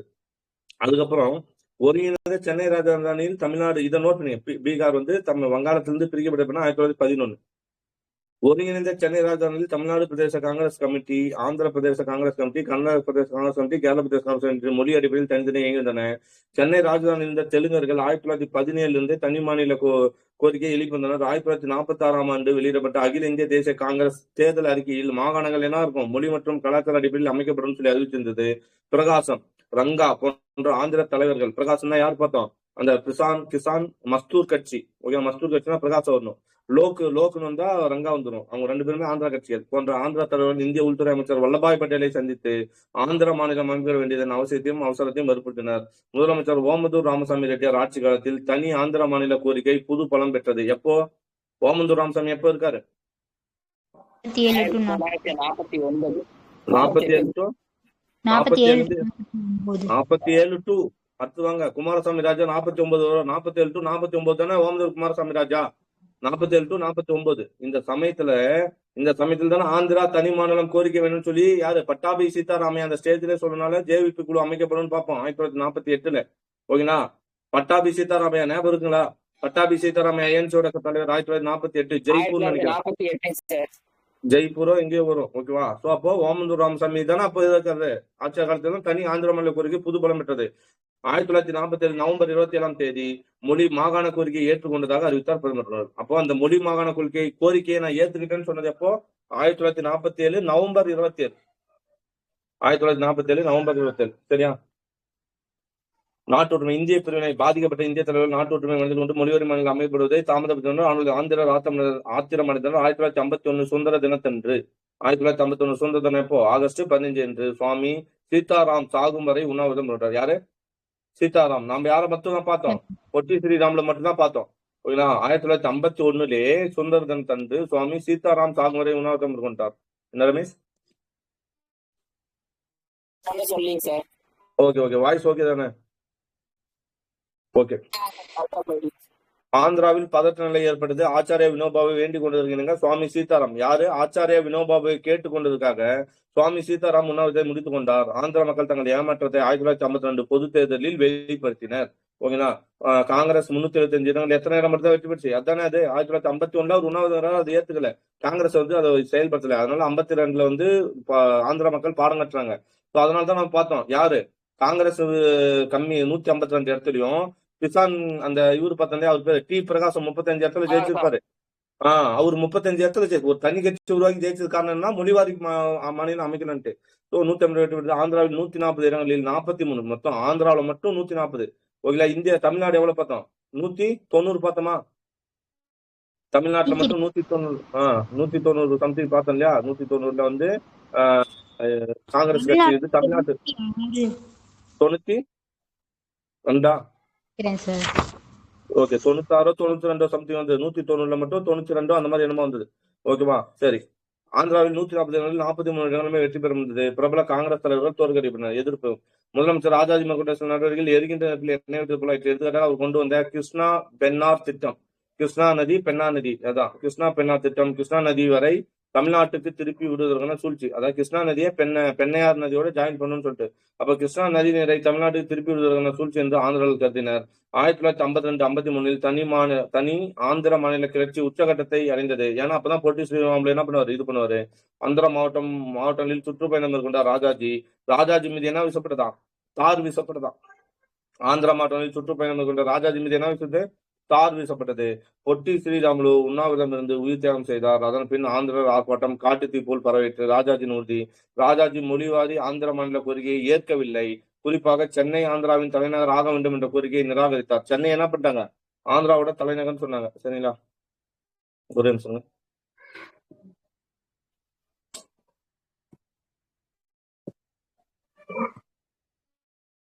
ஓகேவா? வெளியேற முடியாது. ஓகே. ராஜாஜி முடிவான கோரிக்கையை ஏற்கவில்லை. குறிப்பாக சென்னை ஆந்திராவின் தலைநகர் ஆக வேண்டும் என்ற கோரிக்கையை நிராகரித்தார். தூணையும் கட்டிப்பிடித்துக் கொண்டு அறையை விட்டு வெளியேற முடியாது. எனவே தூணை விட்டு அறையை விட்டு வெளியேறுங்கள் என்றார். தூணையும் கட்டிப்பிடித்துக் கொண்டு ஓகேவா? தூணையும் கட்டிப்பிடித்துக் கொண்டு என்ன பண்ண முடியாது? கட்டிப்பிடித்து கொண்டு ஆமா நீங்க நம்ம அறையை விட்டு வெளியேறினா தூணை விட்டுட்டு வந்தா தானே சொல்றாரு. எனவே தூணை விட்டு அறையை விட்டு வெளியேறுங்கள் என்றார். அதாவது மொழியில் பிடிச்சிட்டு இருந்தா நம்ம எப்படிப்பா முன்னேற முடியும்னு அவர் சொல்றாரு மறைமுகமா. 1952 டிசம்பர் 19 மத்திய அரசாங்கம் சென்னை சேராத தனி ஆந்திர மாநிலத்தை ஏற்றுக்கொண்டது. 1953 அக்டோபர் மாதம் பிரதமர் நேரு ஆந்திர மாநிலத்தை துவக்கி வைத்தார். நான் பார்த்தோம் இல்லையா? 1953 அக்டோபர் மாசம் தான். அக்டோபர் மாசம் நேரு அது புதுசா கொண்டு வந்தாரு. 1952 டிசம்பர் 19 மத்திய அரசாங்கம் என்ன பண்ணுச்சுன்னா சென்னை இல்லாத தனி ஆந்திர மாநிலத்துல வந்து ஏத்துக்குச்சு. 1953 அக்டோபர் அதுதான் சென்னை வந்து 1956 சட்டத்தில் தானே இது பிரியும் பார்த்தோம். தமிழ்நாடு எல்லாம் பிரியும். அதுல முன்னாடியே பிரிஞ்சது எதுன்னா இதுதான். சுதந்திரத்துக்கு அப்புறம் பிரிக்கப்பட்ட முதல் மாநிலம் என்ன? மொழிவாரி பிரிக்கப்பட்ட முதல் மாநிலம் ஆந்திரா. ஆந்திரா பிரிவினை. சென்னை மாநிலத்திலிருந்து ஆந்திரா பிரிவுகள் பல பிரச்சனை இருக்கிறது. அவற்றில் ஒன்று வடக்கு எல்லை பிரச்சனையாகும். ஆந்திரா தலைவர்கள் திருப்பதியும் திருத்தணியும் ஆந்திராவுடன் இணைக்கப்படும் என்று போராடினார். அப்ப யார் வந்துருவா? இதை எதிர்த்து தமிழரசு கட்சி தலைவர் மாப்போ சிவஞானம் போராட்டம் நடத்தினார். படிச்சிருக்கோம் இல்லையா? மறியல் செய்தவர்கள் தடியடை தாங்க வேண்டியதாயிற்று. இவ்விரு கோவில் நகரங்களும் தமிழ்நாட்டோடு சேர்க்கப்பட வேண்டும் என்று வாதாடினார். இச்சிக்கலை தீர்க்க அமைக்கப்பட்ட HV படகாஸ்கர் கமிட்டி நம்ம பார்ப்போம் இல்லையா? 3 பேர் கொண்ட கமிட்டி. லாஸ்ட்ல யார் யாரு? KM பணிக்கரு, குன்ஸ்ரு, அப்புறம் HV படகாஸ்கர் கமிட்டி. 3 பேர் சேர்ந்துதான் அந்த மூவர் கமிட்டி போட்டிருப்பாங்க. அந்த HV படகாஸ்கர் கமிட்டி ஒவ்வொருத்தரும் ஒவ்வொரு பக்கம் போய் விசாரிச்சிருப்பாங்க. படகாஸ்கர் கமிட்டி தீர்ப்பின்படி திருப்பதி ஆந்திராவுடனும் திருத்தணி யாருக்கு வந்துச்சு? தமிழ்நாட்டுடனும் சேர்க்கப்பட்டது. ஓகேனா? திருப்பதினா யாரு? திருப்பதி குன்றம். திருப்பதி வந்து வேலவனா? மாலவன் குன்றம் போனால் என்ன, வேலவன் குன்றம் புடிச்சுட்டோன்னு சொல்லுவார் மாப்போசி. ஞாபகங்களா? மாலவன் குன்றம் போனால் என்ன, வேலவன் குன்றம் கட்சி. மாலவன் குன்றம்னா திருப்பதி யாரோட? எந்த சாமி? பெருமாள் சாமி. மாலவன் குன்றம் போயிடுச்சு. திருத்தணி யாரு? முருகன் சாமியை பிடிச்சிட்டோம் அப்படின்னு சொல்றாரு. ஓகே, இதான் வடக்கு எல்லை பிரச்சனை தீர்த்தது படகாசு கமிட்டி. மாநில மறுசீரமைப்பு. சென்னை ராஜதானி ஆந்திரா பிரிக்கப்பட்ட சென்னை மண்டலம் தமிழர்களின் மாநிலமாயிற்று. மாநில சீரமைப்பு குழு பரிந்துரை 1956 பிப்ரவரி 24ஆம் தேதி தற்போதைய குமரி மாவட்டமும் செங்கோட்டை வட்டமும் சென்னை மாநிலத்துடன் இருந்துச்சு. ஆமா தானே? குமரி வந்து யாரோட கண்ட்ரோல் இருந்துச்சு? திருவிதாங்கூர் கண்ட்ரோல் இருந்துச்சு, கேரளாவோட. 1956 நவம்பர் 1 நம்ம கிட்ட வந்துச்சு. 1900 நவம்பர் 1ஆம் தேதி செங்கோட்டையும் இதுவும் நம்ம கிட்ட வந்துச்சு. 1956 நவம்பர் 1ஆம் தேதி முதல் கர்நாடகம் தனி மாநிலம் ஆயிடுச்சு. சென்னை மாநிலத்தில் கர்நாடகத்தோட பேர் அப்ப என்ன வந்தது? மைசூர் மாநிலம் தான் இருக்கும். மைசூர் மாநிலம் வந்து எப்போ கர்நாடகம் பேருமாச்சு? 1973.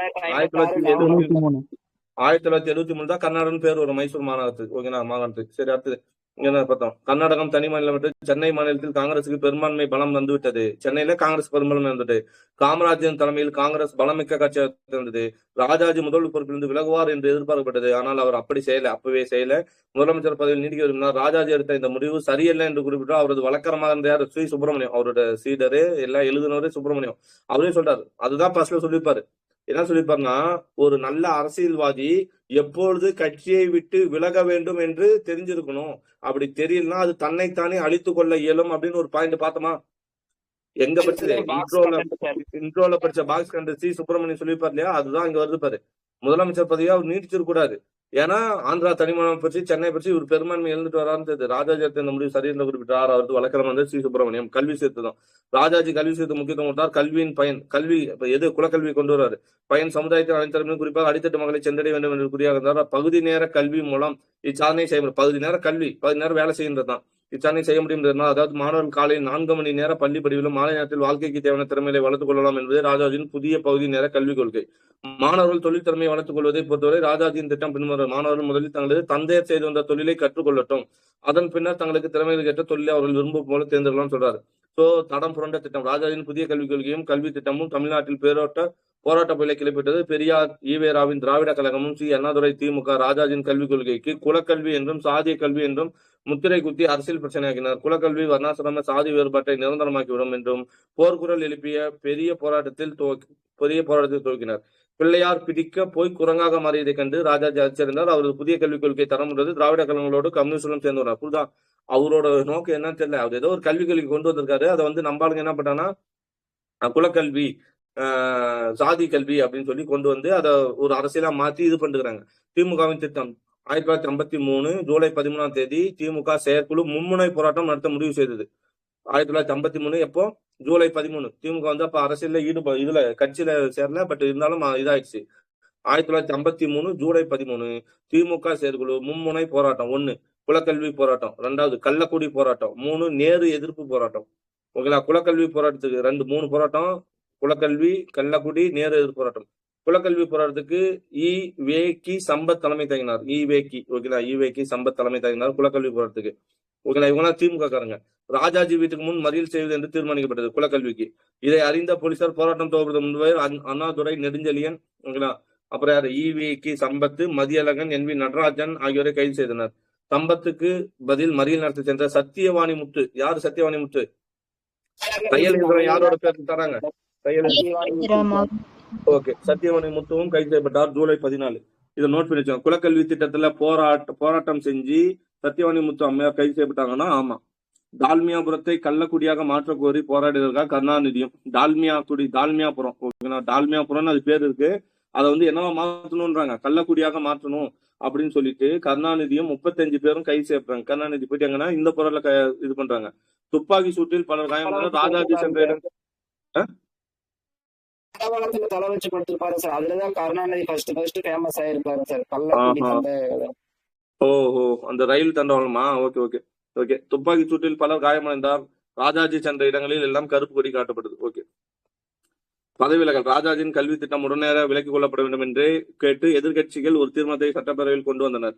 அத்தீர்மானம் ஒரு வாக்கு வித்தியாசத்தில் தோற்றது. ராஜாஜியோட கல்வி திட்டம் உடனடியாக விலக்கிக் கொள்ளும் சொல்லி என்று கேட்டு எதிர்கட்சி ஒரு தீர்மானத்தை சட்டப்பேரவையில் கொண்டு வந்தனர். அத்தீர்மானம் ஒரு வாக்கு வித்தியாசத்தில் தோற்றது. குலக்கல்வி எதிர்ப்பு போராட்டம். என்னன்னா, அதாவது ராஜாஜி மீண்டும் ஜெயிச்சாரு, இதை கொண்டு வரலாம்னு சொல்லிட்டாங்க ஒரு ஓட்டு வித்தியாசத்துல. சோ எதிர்கட்சியினர் மக்களை வெற்றிகரமாக அரசாங்கத்துக்கு எதிராக திருப்பினர். உடனே இது என்ன பண்ணாங்க, அப்போ இன்னும் இது இதாகலன்னு சொல்லி மீண்டும் திருப்புறாங்க. காமராஜரும் ராஜாஜின் கல்வி திட்டத்தை ஏற்றுக்கொள்ளவில்லை. அதை எதிர்த்து வெளிப்படையாக பேசினார். நான் பார்த்தேன் 1953 வந்து 53 சம்திங் 63 53 தான் அகில இந்திய புவனேஸ்வர கமிட்டின்னு ஒண்ணு இருக்கும். அதுல வந்து என்ன பண்ணிருப்பானா, இதை பேசியிருப்பாரு. அதாவது ராஜாஜியோட மொழி கொள்கையை எதிர்த்து பேசியிருப்பாரு. இதை எதிர்த்து வெளிப்படையாக பேசினார். ராஜாஜி எதிர்கட்சிக்கு உள்ளேயே எதிர்ப்பு, ராஜாஜிக்கு எதிராக கட்சிக்குள்ளேயே எதிர்ப்பு வளப்பட்டது. ஏன்னா காமராஜர் கொடுத்திருந்தா வாய்ஸ் கொடுத்துட்டாரு, அவ்வளவுதான். எதிர்ப்பை எதிர்கொள்ள முடியாது. ராஜாஜி முதலமைச்சர் பதவியிலிருந்து விலகினார். தமிழ்நாட்டில் புயலுக்கு பின் அமைதி ஏற்பட்டுச்சு. அவ்வளவுதான், முடிஞ்சு போச்சு. ஓகேனா. சோ மூதறிஞர் ராஜாஜி பிறப்பாலும் வளப்பாலும் பிராமணர், ஆனால் சிந்தனையாலும் செயலாலும் அவர் தூய்மையான தேசியவாதி அப்படின்றாங்க. ஓகேனா. செல்வாக்கு மிக்க வக்கீல் தொழிலை தொடர்ந்து தேச விடுதலை போராட்டத்தில் தன்னை அர்ப்பணித்துக் கொண்டார். பிராமணராக இருந்தும் எவ்வித எதிர்பார்ப்பின்றி அவர் ஹரிஜனங்கள் மீது வைத்திருந்த அன்பும் தீண்டாமை ஒழிப்பில் அவர் காட்டிய தீவிரமும் உண்மையானது. அது வந்து உள்ள தூய்மையானது. அதே போன்று ராஜாஜி மதுவிலக்கு கொள்கை மீது வைத்திருந்த நம்பிக்கை அடித்தட்டு மக்களின் நலனை மையமாக கொண்டு மெய்யான பற்றுறுதியின் வெளிப்பாடாகும். ராஜாஜியின் அறிவாற்றலும் கருத்து தெளிவும் கொள்கை வேறுபாட்டை வெளிப்படுத்தியும் துணிவும் அவரது தனித்தன்மையாகும். நேருவின் நல்ல நண்பராகவும் காந்தியின் மனசாட்சி காவலராகவும் கருதப்பட்டவர். இந்தியாவின் முதல் கவர்னர் ஜெனரலான தமிழர். சமகால இந்திய வரலாற்றில் ராஜாஜின் வாழ்வும் பலரும் வழிகட்டே இருந்தனர். ராஜாஜி ஒரு ராஜரிஷி என்று அழைக்கப்பட்ட முனிவர் யாரு? ராஜரிஷி என்று அழைக்கப்பட்ட நம்ம தமிழ் வீரமா முனிவர். ஓகேங்களா. மாமுனிவர், ரிஷினா முனிவர், ராஜனா அதான் ஒரு. ராஜாஜின் அறிவும் ஆற்றலும் அனுபவம் தேசிய அளவில் அரசியல் அங்கீகாரம் பெற்ற அளவுக்கு மாநில அரசியலில் அடையாளம் காணப்படவில்லை. இருமுறை முதலமைச்சர் ராஜாஜி சர்ச்சைக்குரிய ஆட்சியாளர் இருந்தார். முதல் முறையாக அவர் முதலமைச்சரான போது தமிழ்நாட்டின் தலைச்சிறந்த காங்கிரஸ் தலைவராக இருந்த சத்தியமூர்த்தி முதலமைச்சராகும் வாய்ப்பை இலக்க நேற்று நாம் பார்த்தோம் இல்லையா? என்ன பாயிண்ட்? சத்தியமூர்த்தி தான் இருக்கக்கூடிய பட்டதாரின்னு ஒரு தொகுதி, அந்த தொகுதியில அவரு நிக்கணும். அவர் செல்வாக்கு பெற்றிருந்தாரு. அந்த தொகுதியில விட்டு கொடுத்தாரு. யாருக்கு? ராஜாஜிக்கு விட்டு கொடுத்தாரு அப்படின்னு நான் பார்த்தோம்.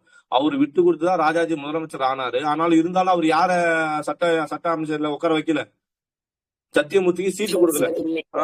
அப்ப அதுதான் ஒரு அது ஓகே. முதலமைச்சராகும் வாய்ப்பை இலக்க நேட்டது.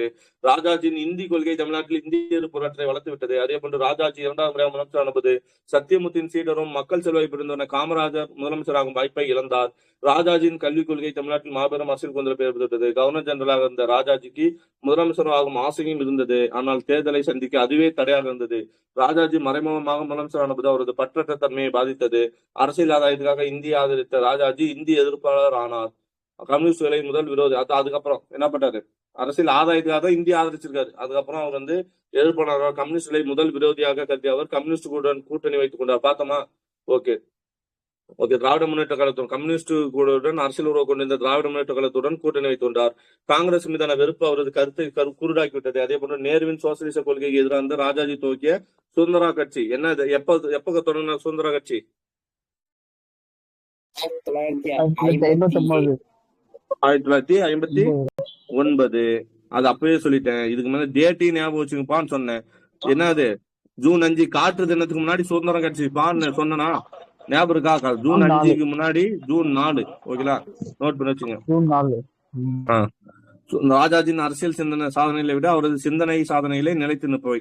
திபெத், சீனா, பாகிஸ்தான் பொருளாதார தனியார் மயமாதல், அணு ஆயுத பரிசோதனை பற்றிய ராஜாஜியின் தீர்வுகள் தொலைநோக்குடையவை. திபெத் பத்தியோ சீனா பத்தியோ பாகிஸ்தான் பொருளாதார தனியார் மயமாதல், அணு ஆயுத பரிசோதனை எல்லாமே காலத்தால் மெய்ப்பிக்கப்பட்டவை. ராஜாஜி வரலாற்றால் உருவாக்கப்படவும் இல்லை, அவர் வரலாற்றை உருவாக்கவும் இல்லை. ராஜாஜி தன்னைத்தானே உருவாக்கி கொண்ட ஒரு வரலாற்று சாதனையாளர். ராமபிரானுடைய ஆண்மையும், கிருஷ்ணனுடைய ராஜதந்திரமும், புத்தருடைய தூய்மையும், சிவசக்கரவர்த்தியின் யாகமும், ராமானுஜரின் மதபக்தியும் எல்லாமே இருக்கு உருவெடுத்து. ராமானுஜரின் மதபக்தியும் வள்ளுவரின் வாய்மையும் சேர்ந்து உருவெடுத்து வந்திருப்பவர் ராஜாஜி என்று புகழ்மலை சூட்டியுள்ளார் சின்ன அண்ணாமலை. ஓகேனா? அண்ணாமலை, சின்ன அண்ணாமலை என்ன பண்ணிருக்காரு? ராஜாஜி வல்லவர், அவர் வந்து புத்தரு, அவர் வந்து ராமனு, கிருஷ்ணனு எல்லாம் சொல்லி அவரை பாராட்டினவர் யாருன்னு கேட்டா சின்ன அண்ணாமலை. அவ்வளவுதான். ஓகேவா, முடிஞ்சு போச்சு. அப்பா, ராஜாஜி எவ்வளவு நேரம் ஆகுதா சாமி. இதே மாதிரி ஓகே. பசுமன் முத்துராமலிங்க தேவருக்கும் ஒரு தானே. பசுமன் முத்துராமலிங்க தேவர் அவர் வந்து காமனா சொல்லுவோம். அவர் வந்து என்னன்னா முருகனோட சீடரு, முருக பக்த சீடரு, தேச பக்தியாளர் அப்படிலாம் பார்ப்போம். விவேகானந்தரோட தளபதி, இது விவேகானந்தரோட சீடரு, சுபாஷ் சந்திர போஸோட நேதாஜியின் தளபதி எல்லாம் தளபதி. பார்ப்போம். ஆமா, ஆனா அதுல யார் சொன்னார்னு பார்க்க மாட்டோம். அது காமனான வார்த்தைகள். இங்க பாருங்க, இதை வந்து யார் சொல்லியிருக்கா? சின்ன அண்ணாமலை சொல்லியிருக்காங்க. ஓகேவா, அதை நோட் பண்ணிங்க. ஓகே, ஸோ அடுத்து வந்து காமராஜர். டைம் ரெக்கார்டு இது பண்ணிக்கலாம். ரெக்கார்டு க்ளோஸ் பண்ணிட்டு அடுத்த ரெக்கார்டு போட்டலாம். 1 மணி நேரம் 19 நிமிஷம். அது ராஜாஜி மட்டும் நடுவில் கொஞ்சம் டிஸ்டர்பன்ஸ் ஆயிடுச்சு.